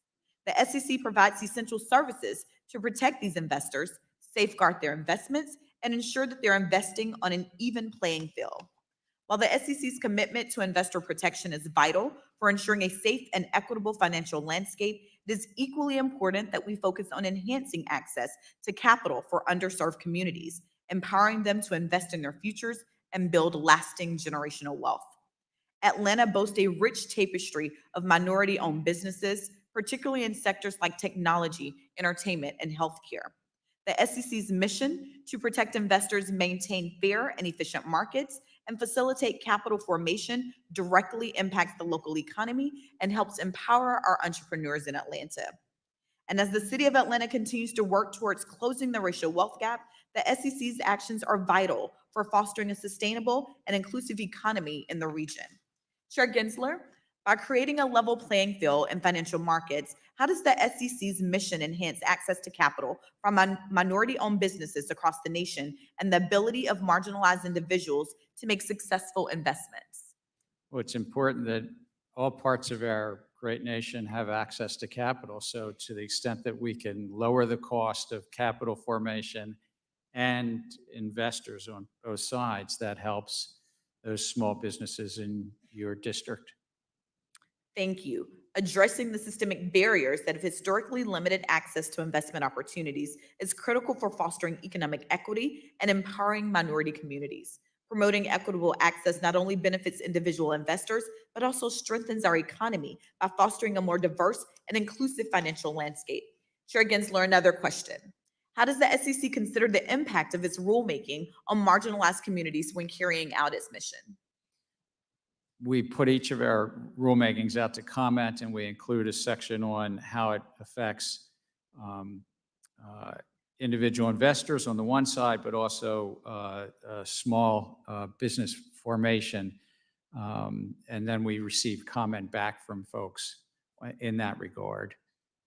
So in the pursuit of a more equitable financial system, it is essential for regulatory bodies like the SEC to consider values of diversity, equity, and inclusion within their frameworks. Understanding the impact of these efforts is crucial as they can play a significant role in addressing the long-standing racial wealth gap and fostering economic empowerment for all. Chair Gensler, how does the SEC prioritize these values within its regulatory frameworks, and in what ways do you believe these efforts will impact the long-standing racial wealth gap, particularly in terms of fostering equitable access to financial resources? In our own, I speak just about our agency itself. In our own agency, the 5,000 people, we reach out and try to recruit and hire and promote people from all backgrounds and racial, gender, sexual orientation. And we find that that really helps our agency. That's been the case. In terms of access to capital, we do, as I said earlier, just try to make sure that our markets promote access for all parts of our great communities. And in doing that and trying to make sure that you are promoting access for all communities, how have the attacks on environmental, social, and governance disclosures inhibited this important work? Again, a number of these things are in court, so I'm being careful, but I mean, we really do have a disclosure regime in place where investors get to decide on their investments. We're not a climate regulator, we're not an environmental regulator, and we're not a human capital regulator. We're a securities regulator. But it's really important that investors get the disclosures they need to make their investment decisions. So as these things continue to play out in courts and I continue to do my job in Congress representing the good people of Georgia's fighting fifth, I'm sure we'll continue to have these conversations. Thank you, Mr. Chairman, and I yield back. Gentlelady yields back. The gentleman from South Carolina, Mr. Norman, is now recognized for 5 minutes. Thank you. Each one of you for taking time to appear today. Mr. Ueda and Ms. Pierce, would y'all like to respond to the good lady from Georgia in the comments from Mr. Gensler on capital formation for underserved markets and I guess in underserved areas of the country? I think it is a very significant problem. In fact, our Office of Small Business Capital Formation just issued a report. 78% of all small business owners said they have problems finding capital. We need to make sure that we've got capital formation on our agenda and we're thinking about how to provide that capital to those new entrepreneurs and innovators. By saying a shortage of capital, what's causing that and how are you going to fix it? We have a very complicated system for raising capital, both on the equity and debt side. What has powered our markets has been the fact that we can raise equity capital. However, there are a lot of traps for the unwary, and footfalls in our complicated capital raising system. We do not, you Give shouldn't me have a an- system where there's $1,000 an hour lawyers that you need to consult before you can raise, say, $1.5 million in equity capital. That's outrageous. How do you fix that? How can we nix that? Well, we can simplify a lot of things. We have a very basic rule, which is when raising money, don't lie, cheat, or steal. For many of these small offerings, I think that's the only rule you need. How you enforce that? We have an enforcement division, and we routinely take enforcement actions against those who misappropriate funds in a securities offering, or who lie about their financial status, or who have false and misleading projections. But how do you curb back the $1,000 per hour lawyers to cut that out? That's not making a loan. That's not making capital available. Now, I guess they've got the expertise, but that's one good example of a cure that needs to be found. Yeah, it's simplifying our rule book to make it very easy for a knowledgeable, well-intended entrepreneur to be able to follow the rule without having to hire the $1,000 an hour lawyer. Ms. Pierce, do you have any comment? Yeah, I mean, I think there are a couple concrete proposals in addition to the simplification. We could work on finders regulations. We could work on a micro offering exemption, which would be just a pared back. You can raise $500,000 with no strings attached, except for don't lie, cheat, or steal. And we could work on expanding the accredited investor definition so that it doesn't turn only on how wealthy you are, which I think has been a real problem for people who don't have a lot of rich friends. They can't find someone to invest. And so there are other ways we could expand the accredited investor definition. You may want to follow that, don't lie, cheat, or steal for Congress too, which is kind of a tall order. Mr. Gensler, I was just looking over some of the statistics. The first 30 months of your tenure, you proposed 52 new rules. By contrast, Chairs Clayton and White proposed 35 and 28 new rules over the same period. Less than a fifth of the proposals are tied to any statute or any type mandate. Can you address this? I can get specific, more specific if you need me to. No, that's good. I mean, we've adopted 42 rules. I think Chair Clayton did about 60 or 65 in his 4 years. So, but I'm talking about the 30 months. I'm talking about the 30 months. No, I understand, but I think that it's really important that we have had success updating our rules around corporate governance, that insiders now, if they want to sell their securities, have to wait 3 months and have a plan in place so that they're not trading on inside information. I think it's really important that we updated our rules to, if you sell your securities on a Monday, you get your cash on a Tuesday. You don't have to wait 2 days. I think it's important that we updated our rules, that you get a privacy notice if your broker dealer or investment advisor gets hacked and your PII is stolen, that for the first time we'll have a federal standard that investors get that information. I'm very proud of the record that what we've accomplished. Chairman McHenry mentioned, letters have been sent from this committee and others, a lot of letters. And particularly on the SEC proposal on the PDAs, the predictive data analytics. We've yet to hear an answer back about how is that protecting the investor? And I've got 4 seconds, but. I think it does, because there can be an inherent conflict. You need to put the investor ahead of the investment advisor and not the other way around.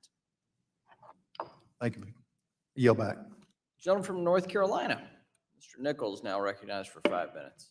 Thank you, Mr. Chairman. Thank you to our witnesses. Chair Gensler, to you, your open hostility towards digital assets is hurting consumers and setting the U.S. behind the rest of the world. It's also hurting the Biden-Harris administration. You've single-handedly undermined the administration on Web3 issues with your war on digital assets. There's a very strong progressive case for digital assets and blockchain technology, a technology that is bringing down costs for my constituents. This year, crypto policy has received strong bipartisan support, with 71 Democrats joining Republicans in support of FIT 21, our digital asset market structure bill. Unfortunately, you haven't received our message. The 52 million Americans who own crypto watch the SEC under your leadership Chair Gensler, in shock and disbelief that you continue to treat their investments as illegitimate, undermining their efforts to save for retirement and build innovative blockchain technologies that could drive our economy into the future. Now on to Vice President Harris. Just over the weekend, Vice President Harris made big news, announcing a policy reset from the current administration on digital assets, putting her in line with the bipartisan majority in Congress on this issue. I'd also agree with Whip Emmer that when you read between the lines, this is certainly a rebuke of your leadership at the SEC. I'd like to get a yes or no answer from everybody here, starting with Commissioner Crenshaw. Yes or no? Do you agree with Vice President Harris, her statement that the U.S. should encourage innovative technologies like digital assets while protecting investors and consumers? Yes or no? Yes. Yes. Yes. Yes. Yes. Protecting the investors, I agree with that for sure. Promoting innovation, yes, but protecting investors. Yes or no? Yes, protect the investors. That's what we are doing. Chair Gensler, I hope you understand that your misguided approach to regulation by enforcement and open hostility to crypto is hurting our economy and sending American jobs overseas. You've single-handedly set us back years in our support for Web3 technology. I'd like to move on to SAB 121. As you know, the SEC overstepped their authority by issuing SAB 121 while also harming investors in the financial system. Chair Gensler, I have contacted your office repeatedly about SAB 121 and asked to speak with you about this. Your office has totally ignored all of our requests, so I'm very glad you are before Congress today to answer my questions. After watching majorities in both chambers of Congress, including Democrats like Majority Leader Chuck Schumer, vote to overturn SAB 121, do you have any regrets on supporting the SAB? The Office of the Chief Accountant has been issuing staff accounting bulletins. It's 121 because it's the 121st one in 50 years.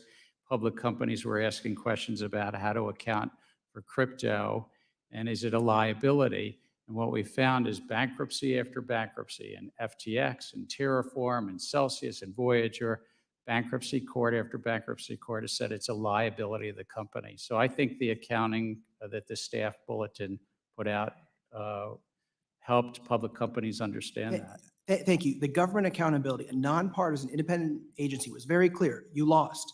The SEC was wrong to skirt around Congress by issuing SAB 121. You're actually making the digital asset ecosystem less safe. Yes or no, Chair Gensler, will you commit to rescinding SAB 121 today? No, it's good accounting bulletin that's out there. And if somebody comes in and works with the Office of the Chief Accountant in a consultative matter where it is bankruptcy remote, and a number of banks and broker dealers have done this, where if they're holding the customer funds and it truly is the customers, it's truly the remote from bankruptcy, reclaiming my time since that it's not a limited here, liability. Chair Gensler. Yes or no, do you believe that the one purpose of a SAB is to provide all market participants with the same information to level the playing field? Yes or no? There's been 120 of them. It helps the public companies. It's just speaking to public companies on how to account for emerging issues. Instead of recognizing your failure and rescinding the guidance, the OCA has worked with certain banks to remedy the issue behind closed doors. Do you believe this opaque process really levels the playing field for all market participants? Is this process as clear and transparent as possible? I do not believe so. Do you? It's a consultation process that has existed for years where accountants and the public companies can come in and say, we're going to treat this in this circumstance as off balance sheet. Do you object to anything there? And these banks and broker dealers have shown how it would be bankruptcy remote, off balance sheet. Different rules for different folks, right? It's actually same rules for different folks. My time has expired. I yield back. The gentleman from Pennsylvania, Mr. Muser, is recognized for 5 minutes. Thank you, Mr. Chairman. Thank you to our witnesses.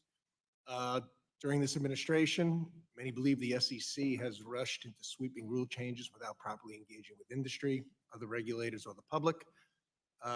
Why is the SEC pushing reforms without proving they are necessary is a frequent question that we get. The custody rule was withdrawn after regulatory objections, and the predictive data analytics rule was scrapped due to public backlash. Yet the SEC continues pressing forward, planning to finalize equity market structure rules without waiting for critical Rule 605 data. If implemented, these rules could introduce volatility and possibly harm investors. So, Chairman Gensler, good to see you. Why is the SEC rushing these equity market structure changes without waiting for updated 605 trading data? Good to see you as well. We put forward a number of rules. I'm very proud that last week this commission unanimously voted in, first time in 20 years, changes in the national market system that I think will lower cost in the system, allowing market makers to quote stocks in a tighter bid-ask spread. This is relieving or relaxing a restriction that was put in the market 20 years ago and lowering the costs in the markets. I think the data that you're talking about for individuals to get better execution quality data is important, but was addressing a separate matter. It was about individual investors getting better data. But I think that it was time to move forward and update these rules, these 20-year-old rules. Volume in the market had gone up fourfold. A lot had changed in the 20 years. Okay, but getting the rules right, using the current data is more important than just updating, you would say. Well, it's also important that the data was for individual investors to compare and contrast their broker-dealers. The second rule that we did last week unanimously is really going to relieve a restriction. This is something that you and I probably would agree on. You'd want to, we were taking off a restriction that you couldn't quote in less than a penny. Now you can quote, well, in November of 2025, you'll be able to quote in Do you think you down got a to a half a consensus out penny. there that agrees with that? I'm sorry? Do you think you have a consensus out there that agrees with your conclusion and assessment? On last week's update of the national market system, there was a broad, we got over 5,000 comments, but we had very significant support on relieving this restriction and allowing for lower bid-ask spread, and then even lowering the fees on the field. I took note even after we voted, I saw something from the Managed Funds Association, the trade association representing hedge funds, that supported what we did last week. Thank you, Chairman. Commissioner Peirce, do you believe the SEC has addressed the industry and public concerns over the equity market structure rules, especially given some of the lack of the updated data from the 605 market data? I mean, I think the point that you're making is a really important one. I did support last week's rule because I think it's a net beneficial rule. But one of the things that I wanted us to do is to build into that a way to go back and make sure it's doing what we intended and not having adverse effects. But we proposed a whole set of equity market structure rules that will remake the markets if we go forward with them. And what people have been telling us is you need to slow down. Our markets work quite well. And so if you're going to make a change, take a breath, get the data you need, get the public input you need, have the roundtables you need, and then move forward. And so I do worry that we're rushing forward with equity market structure changes. Good. And the volume pricing rule, does it solve a market problem that exists? I mean, as I pointed out when we proposed that, there's volume pricing in lots of different parts of our markets, and we don't have problems with it in other parts of our market. So it's not strange to see volume prices in our equity markets. All right, thank you. Commissioner Yoda, do you believe the SEC's approach to finalize these rules properly balances the market stability with investor confidence? Well, some of the rules I have supported, but in part because there's been robust comment. In fact, some of them go back to initiatives under the Trump administration. For instance, T+1, that was something that under the Trump administration, they suggested we look at moving faster when we went to T+2. Treasury clearing under Secretary Mnuchin, he also broached that idea as a Thank you. I'm out of time. Thank you, Chairman. I yield back. We'll now recognize the gentleman from Texas, Mr. Green, for 5 minutes. Thank you, Mr. Chairman. I thank the ranking member and would have the record reflect that I associate myself with the comments of the ranking member. Mr. Gensler, welcome back. You were here about a year ago, and at that time we were on the brink of a shutdown. Within days, we could have a similar thing to occur if we don't act. My question to you, hopefully it will enlighten a good many people and help us better understand why shutdowns are adverse to the best interests of investors. My question is this: how does this, if there is a shutdown, how will it impact your staffing, the people that have a hands-on experience with helping investors? How will this impact your ability to protect investors? We would be in shutdown mode. I think it's only about 6 or 7% of our staff would be allowed to come in. 93% would not. So we wouldn't be overseeing the capital markets during that period of time. And if somebody was making filings to go public or to register a security, we wouldn't have people to answer their questions. Well, that's of concern to me. Let me address another concern. What about the businesses that connect to you in some way? How will it impact them? Well, it would impact any business that was seeking to go public or raise money, file registration statements. It would affect anybody who was coming in with a tip complaint referral and said that they have a problem, that somebody is, what were the words that Commissioner Ueda said, lying or cheating or stealing something from them. We've had shutdowns in the past. I mean, we get through them, but then there's a backlog also after that happens that we have to catch up and really help all those businesses and market participants and investors out. Could this impact the direction of the market itself? I think it puts uncertainty into the market, and what the market does with that. Sometimes I'm in a role in a job that I'm not to predict markets, but it would put some uncertainty into the market. Well, let's move to another question. You have been accused of being a climate regulator. I think you should have an opportunity to explain why you are not a climate regulator. We're not in the law and we're not in practice. Congress has set us up as a securities regulator. But in practice, what we found is that literally the majority of the top 1,000 public companies today put out some disclosures around their climate risks. Some 60%, in fact, put out disclosures around greenhouse gas. And investors, we find it material to their decision-making about investments. And so we put out a rule to notice and comment. We adopted a rule grounded in materiality because investors are using that information to make decisions, to bring some consistency to that which was already happening. Thank you. And I'll close with a statement. Ms. Williams made reference to this, and I'd like to say just a bit more about it. And it has to do with access to capital, especially for people who are of color, and within that subset, persons who are African Americans. 246 years of slavery, no access to capital. Invidious discrimination that was legalized, lawful in this country. We called it segregation. It was another form of racism. No access to capital. And to this day, we still experience discrimination when it comes to lending. Testing has validated what I'm saying. Closing the wealth gap will require more than having a methodology by which we impact all small businesses. There has to be something for the small businesses that have a legacy associated with invidious discrimination over centuries in this country.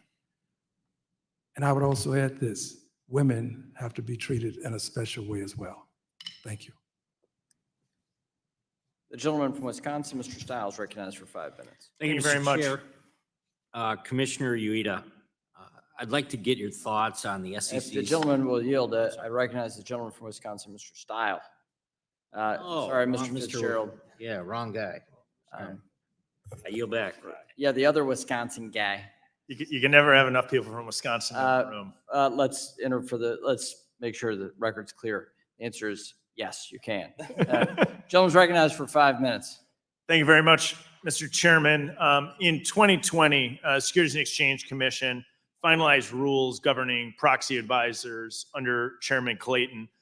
These rules came from years of consultation and analysis. I supported the 2020 rules.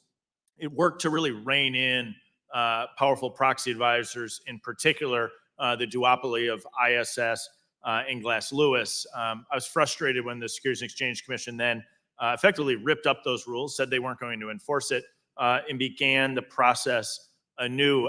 Out of the gates, start with you, Commissioner Peirce, if I can. Do you believe that proxy advisors offer market-moving advice?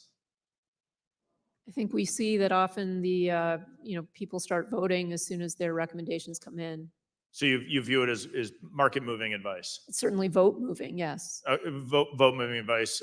Commissioner Ueda, would you agree with that assessment? I would agree. They are highly influential in how a fair number of asset managers vote. Chairman Gensler, would you agree that they offer market-moving advice or vote-moving advice, the proxy advisors? They influence voting, yes. So they influence voting. We had a rule that was put in place. I'll go to you, Commissioner Peirce. Was there material information that came to light that would have supported the decision to effectively gut out Chairman Clayton's proxy advisor rule? As I said at the time, I think it was basically a political U-turn. And what does that U-turn tell investors? What does it tell the market? It was unfortunate because, as you said, we had done a lot of work to get to the point where we had some rules in place, and then they got changed. And so I think it was very disappointing for the market to see their regulator working that way. And whose decision was it to make that U-turn? Well, it was not mine. It was the majority of the commission that voted for it. And so, Chairman or Commissioner Ueda, would you agree with that assessment that the decision was made by the majority? Or was it? I wasn't on the commission at the time, but I can tell you, as someone who has been with the SEC since 2006, I've spent a dozen plus years up before 2020 working on this with my fellow colleagues who are employed there. And this has been a very, very difficult process. And then after that thought I was on detailed Senate Bank at the time, it was unusual to see a flip that quickly. And it was even more unusual to see a 30-day comment period that I think started right around Thanksgiving and ended on Christmas to ask for public comment on the flip. I share the frustration. I would urge all the commissioners to review the legislation that I drafted that was just passed as part of a larger package on the House floor to really rein in the duopoly in the proxy advisor market, because I think it can work to distort our markets and lower trust and confidence in our markets when you see this type of a concentration that's not being properly regulated by the SEC. Continue with you if I can, Mr. Ueda. Staff Legal Bulletin 14L really changed the calculus for excluding non-germane or duplicative shareholder proposals. Who's deciding to grant no action letters, and whose judgment are we relying on to evaluate and implement Staff Legal Bulletin 14L? The decision is solely by the SEC staff, which reports up to the chairman. And how would that come before you or other commissioners, or can it once it's decided at the staff level? From a practical standpoint, it does not. There is a small process the staff could recommend the commission approve or disapprove, but in my entire 18 years at the commission, I've never seen that done. So you've never seen it done, so it's always been implemented at the staff level. And so when we look at Staff Legal Bulletin 14L, it can have a very significant impact, because once that the staff is implementing that staff legal bulletin, then it never comes before the full commission. That's correct. Okay. One final question here, cognizant of my time, Commissioner Ueda. In response to the proposed rule regarding safeguarding of advisor client assets, you explained it would create a no-win scenario for crypto assets. It's my understanding that several of the proposals create no-win scenarios for digital asset ecosystems. In 20 seconds, can you elaborate on that? I'm sorry. Whether or not the proposed rule regarding safeguarding of advisory client assets creates a no-win scenario for crypto. I think it potentially does, and this is something that we need to think about before we move further. I thank you all for being here, Mr. Chairman. I yield back. Someone does in fact yield back. We thank you. We'll now recognize the gentleman from Michigan, Ms. Tlaib, for 5 minutes. Thank you, Mr. Chair. Chair Gensler, I was looking, it was like from 2010 to 2019, companies spent what, $6.3 trillion on stock buybacks. Is that a lot? Well, Like compared to, I'm not in the industry, is that a lot for compared? where I come from in Baltimore, when you're talking trillions, it's always a lot. But over 10 years, My staff made sure to say that's what the capital like T. yeah. But over 10 years, I think you said $600 billion a year. Mhm. Given that we have a $50 trillion equity stock market, Mhm. It's a lot, yeah. the numbers sound about right. Mhm. Is it true that the average corporate executive receives a larger share of their compensation in actually stock awards and stock options more than even their salary?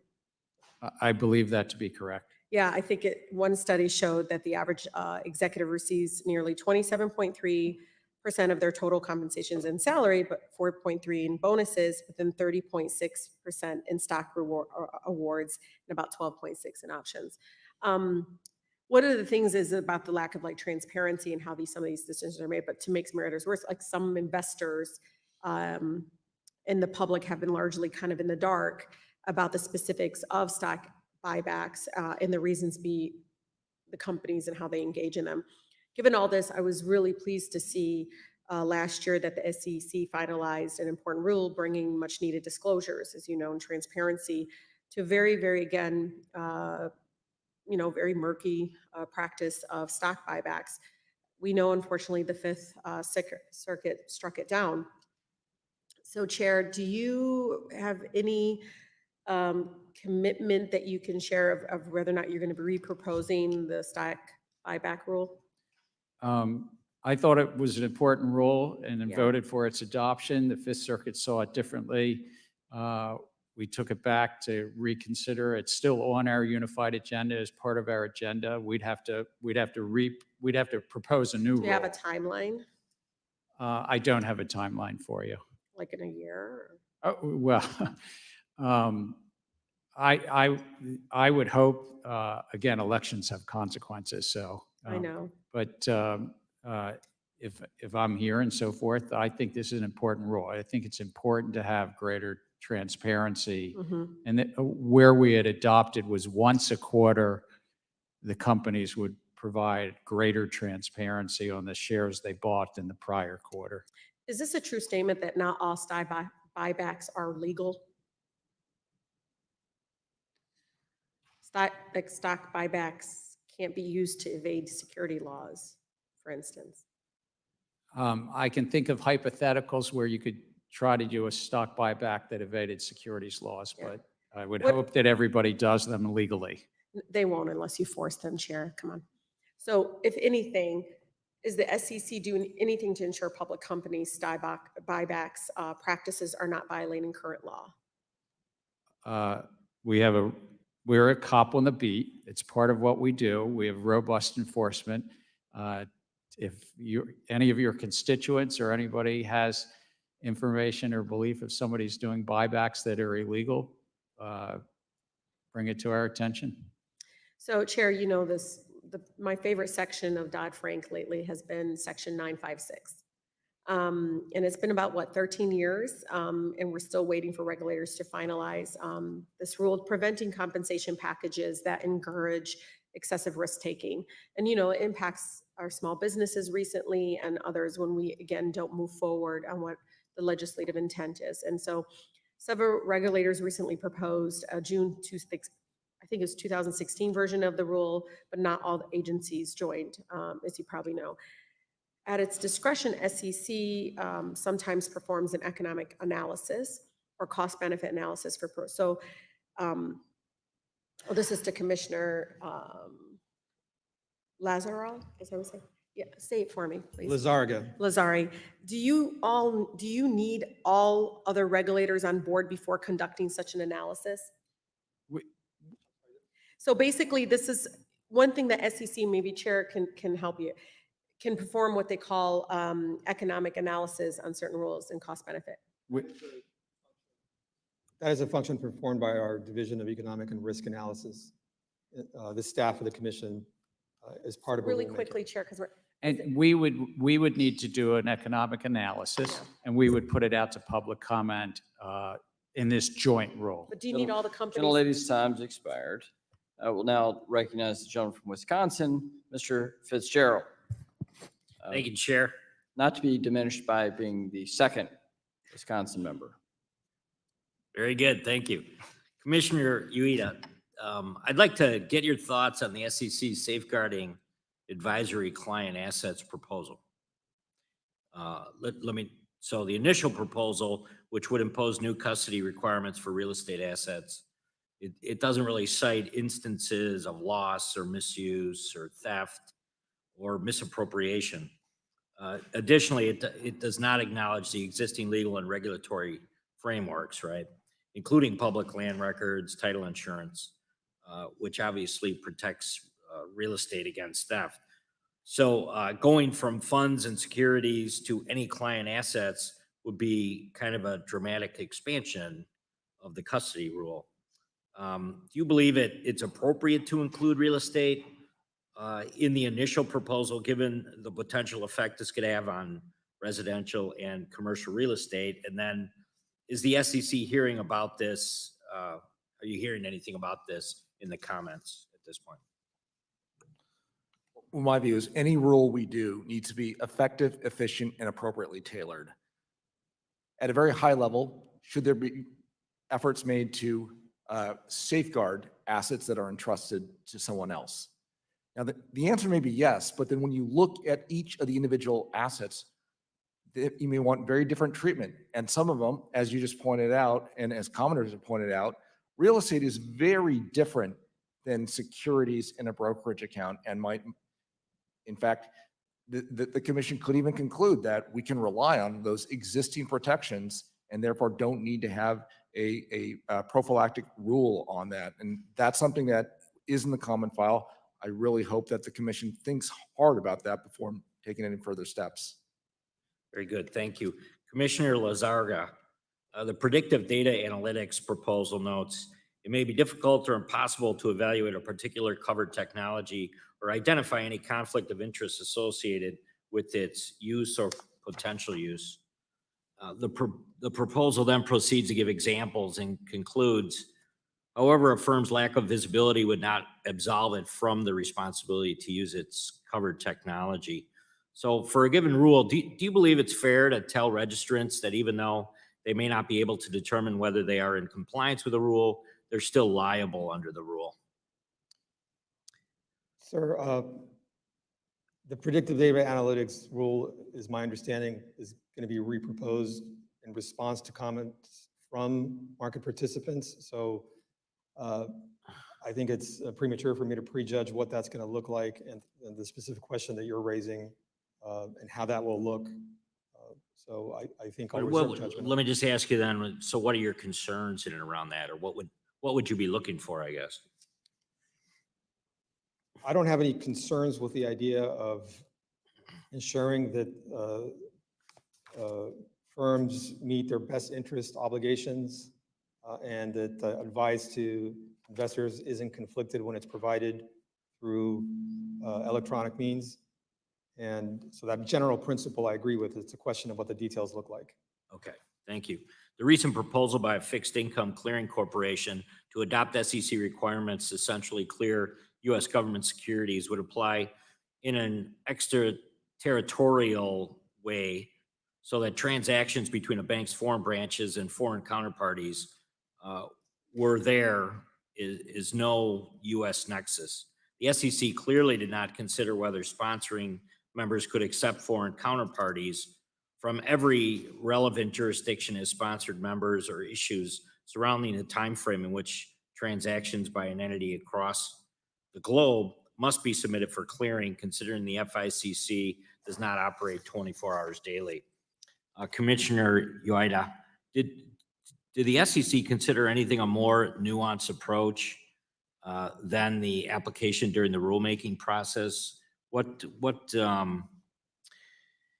The one size fits all, as I think what we've become used to, would you put it in that category? Well, we try hard to think about possible consequences and effects, but we don't always get it right. In my view, the adoption of a final rule is actually only the start of a very important process of implementing it. And what happens in that implementation is sometimes we discover problems that we've not had anticipated. It's up to us as a responsible regulator to say, all right, if this was not the intended effect, we need to go back and fix that and address that. If we need to lengthen our implementation time to get it right, we need to do so. Thank you, Chair. Yield back. The gentleman from New Jersey, Mr. Gottheimer, is recognized for 5 minutes. Thank you, Mr. Chairman. And thank you again also for your friendship, Mr. McHenry, and for your leadership. Very grateful. And thank you, Ranking Member, for working to find an agreement on stablecoins. Looking forward to helping if I can in that effort. Chairman Gensler, thank you for being here. Our capital markets are the envy of the world because we have rules that ensure investors have access to real-time and accurate information. However, the use of social media by investors raises critical concerns about the ease with which people and bots can manipulate and spread false information to make a profit. I just have a question why the SEC isn't doing more to stop the spread of false information in this way and being used to manipulate markets, and why are we allowing abusive short sellers proliferate at the cost of those who play by the rules? Look, fraud is fraud, whether you're using a bot, whether you're using artificial intelligence, whether you're doing the old-fashioned human way. It's a little bit more challenging to chase after when it's the modern technological way. We have some resource constraints too. I mean, we're flat funded.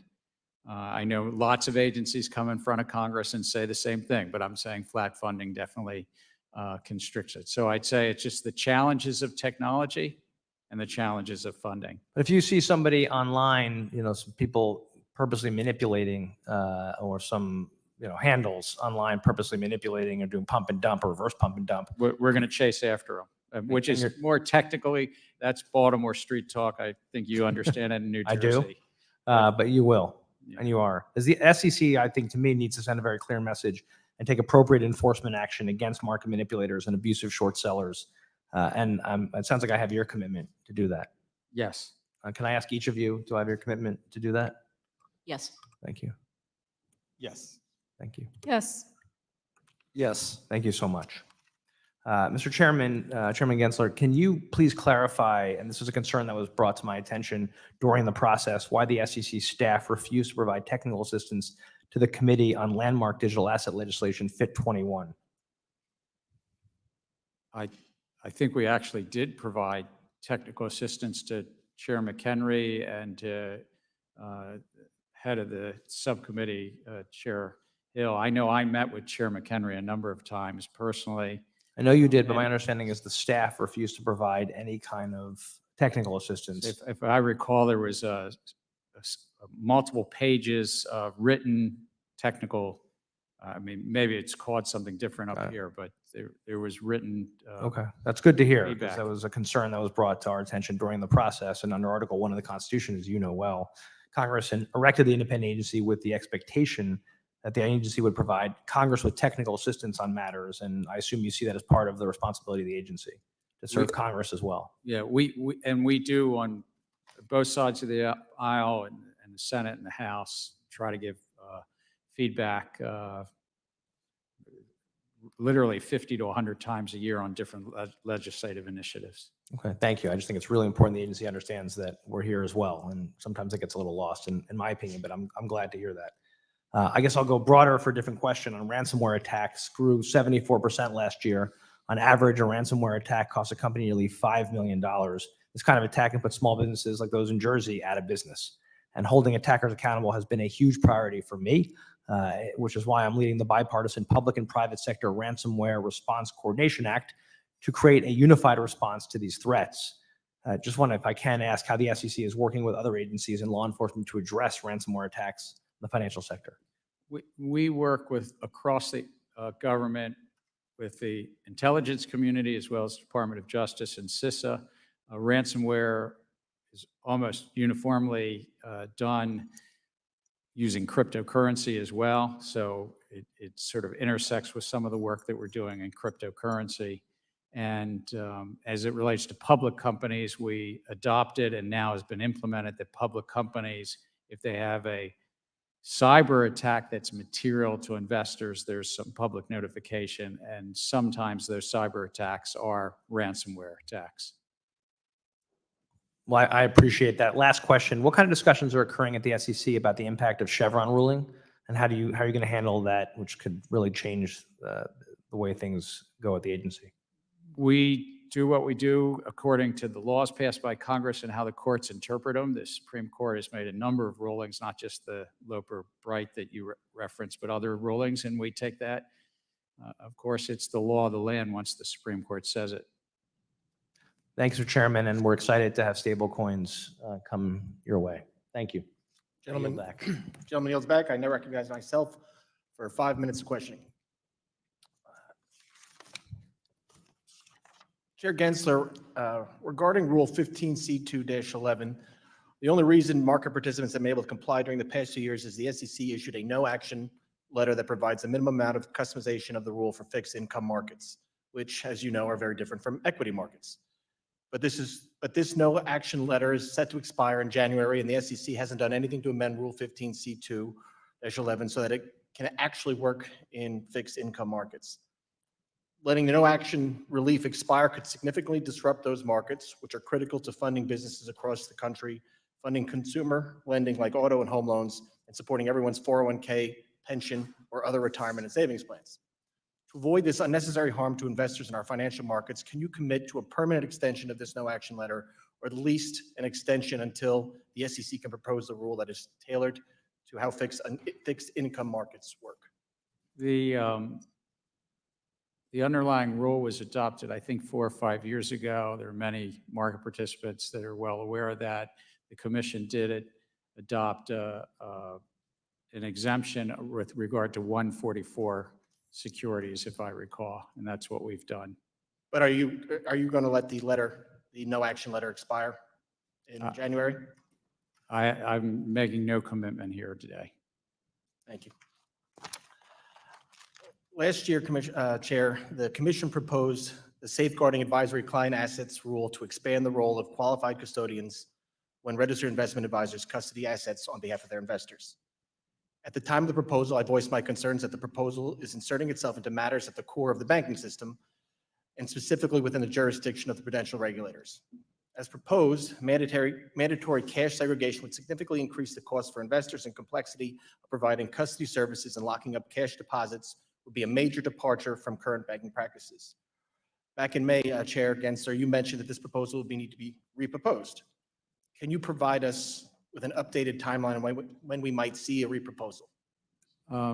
I don't have a specific timeline, but there were a number of comments, including yours, around cash. There was also a number of really thoughtful and robust comments about the documentation and the cost of the documentation. So we're taking and the comments about real estate that were even expressed here earlier, taking all that into consideration and looking through that. I think it will take some time, though.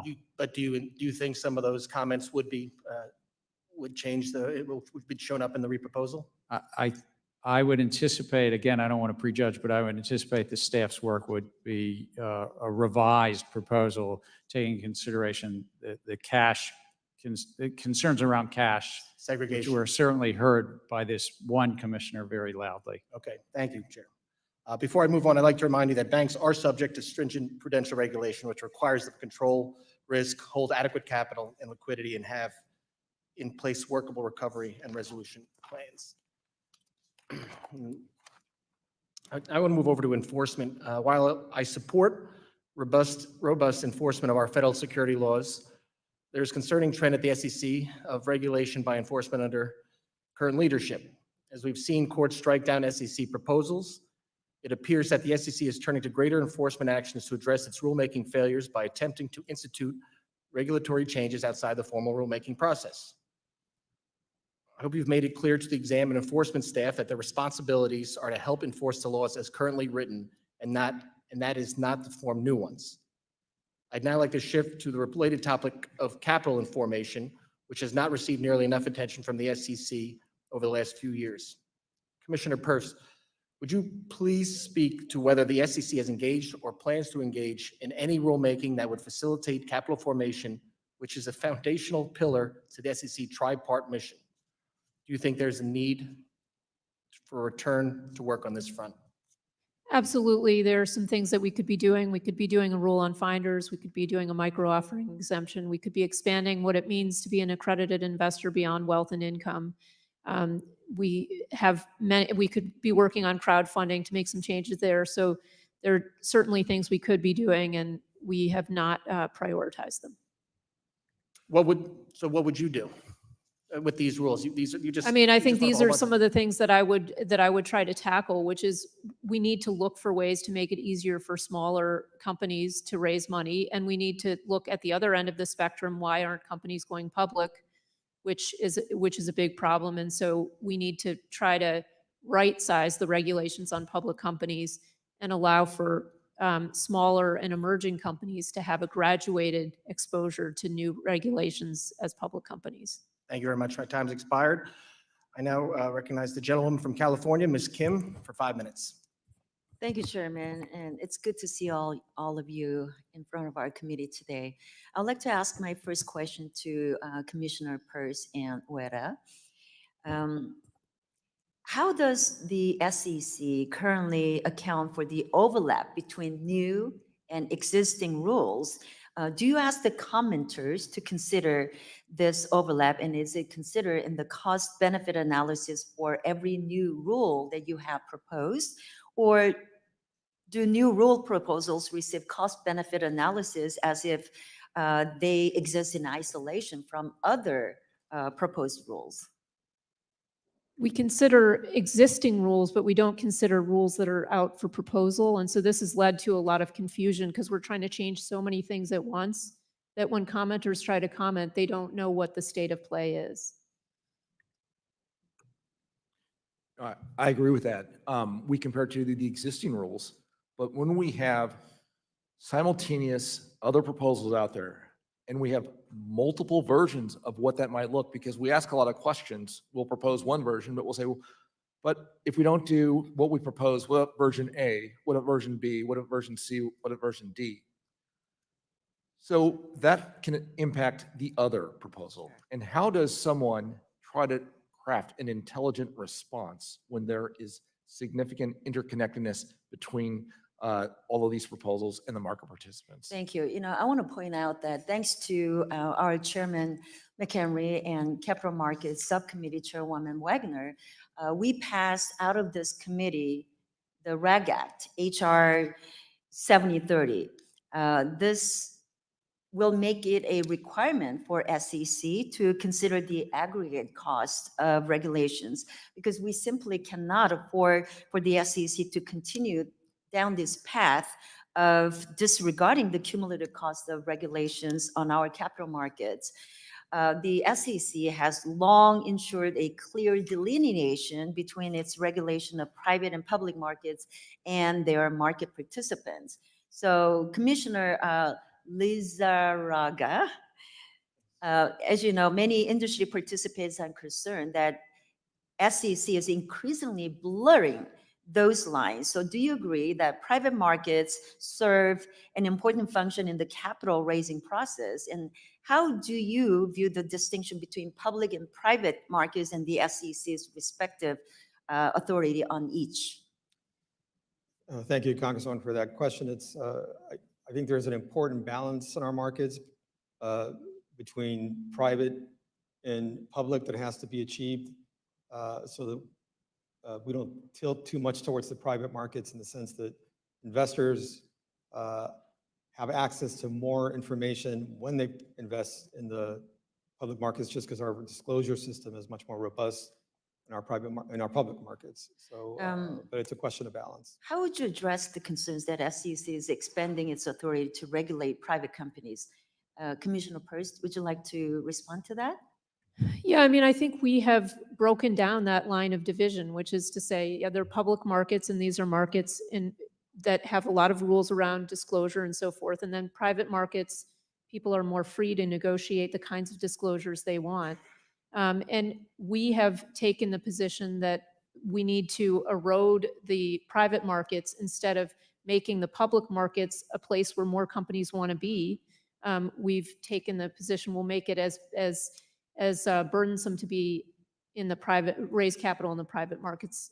I mean, but we're moving it so that it's more burdensome to raise capital in the private markets, and that's not the answer. The answer is to think about what we've done wrong in the public markets.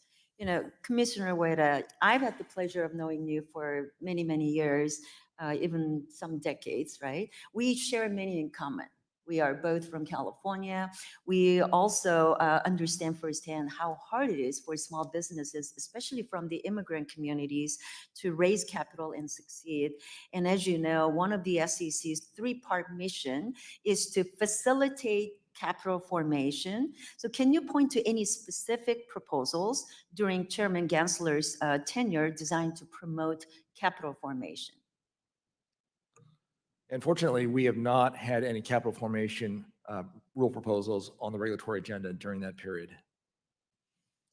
Does the SEC's approach to its capital formation mandate under Chairman Gensler differ from prior commissions, and how so? Maybe Commissioner Peirce can address that briefly. Lady's time's expired. Gentleman Thank you. from Florida, Mr. Donalds, is now recognized for 5 minutes. Thank you, Chairman.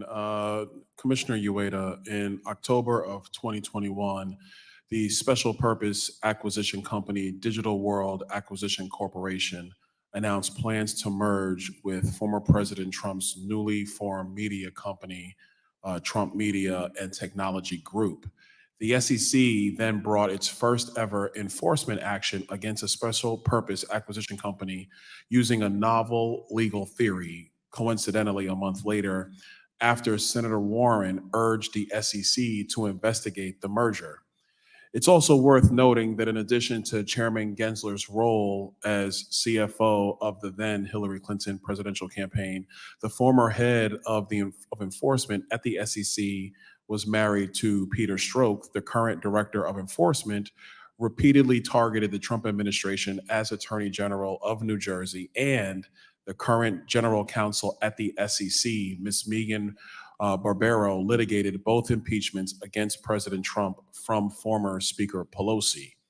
This seems yet another instance of the Biden-Harris's administration of lawfare against former President Trump. Commissioner Ueda, according to the SEC public records, you voted against the July 2023 settlement agreement between the SEC and Digital World Acquisition Corp, which fined DWAC for $18 million. Can you elaborate on your decision to vote against the settlement agreement?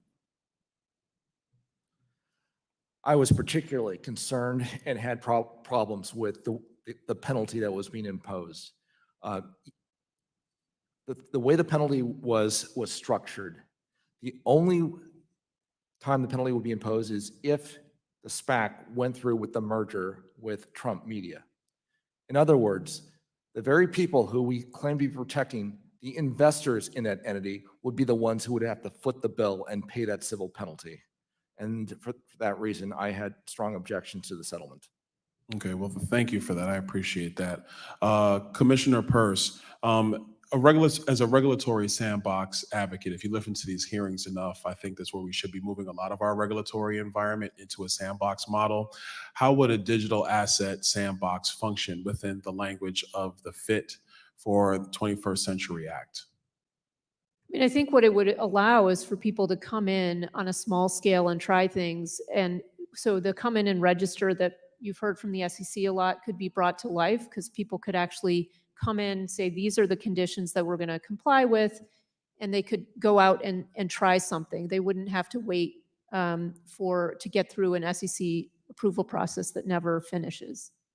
Okay, well, I appreciate that. Thank you for that.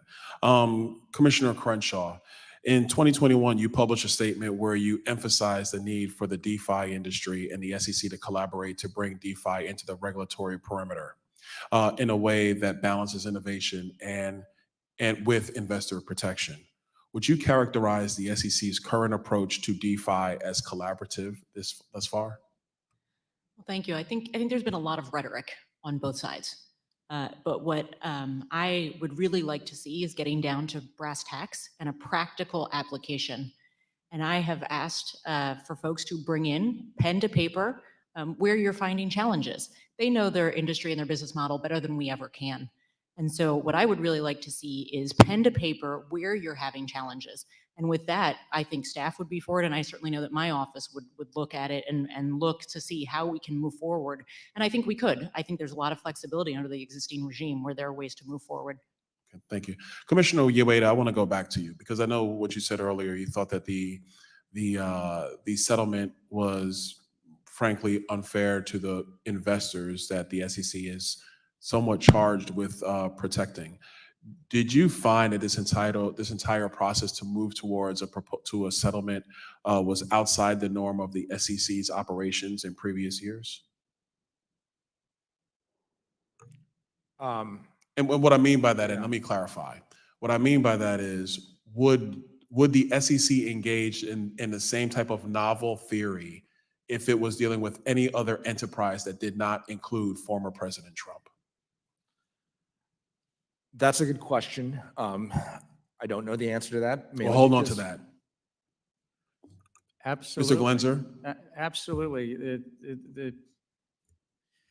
It was following the facts and the law, and there was disclosure violations, and we worked through those with the company, Digital World Acquisition Company, and had a resolution of it, a settlement. Okay, thank you. Gentleman's time has expired. We're going to recess for votes. We expect members to come back right after. The committee stands in recess.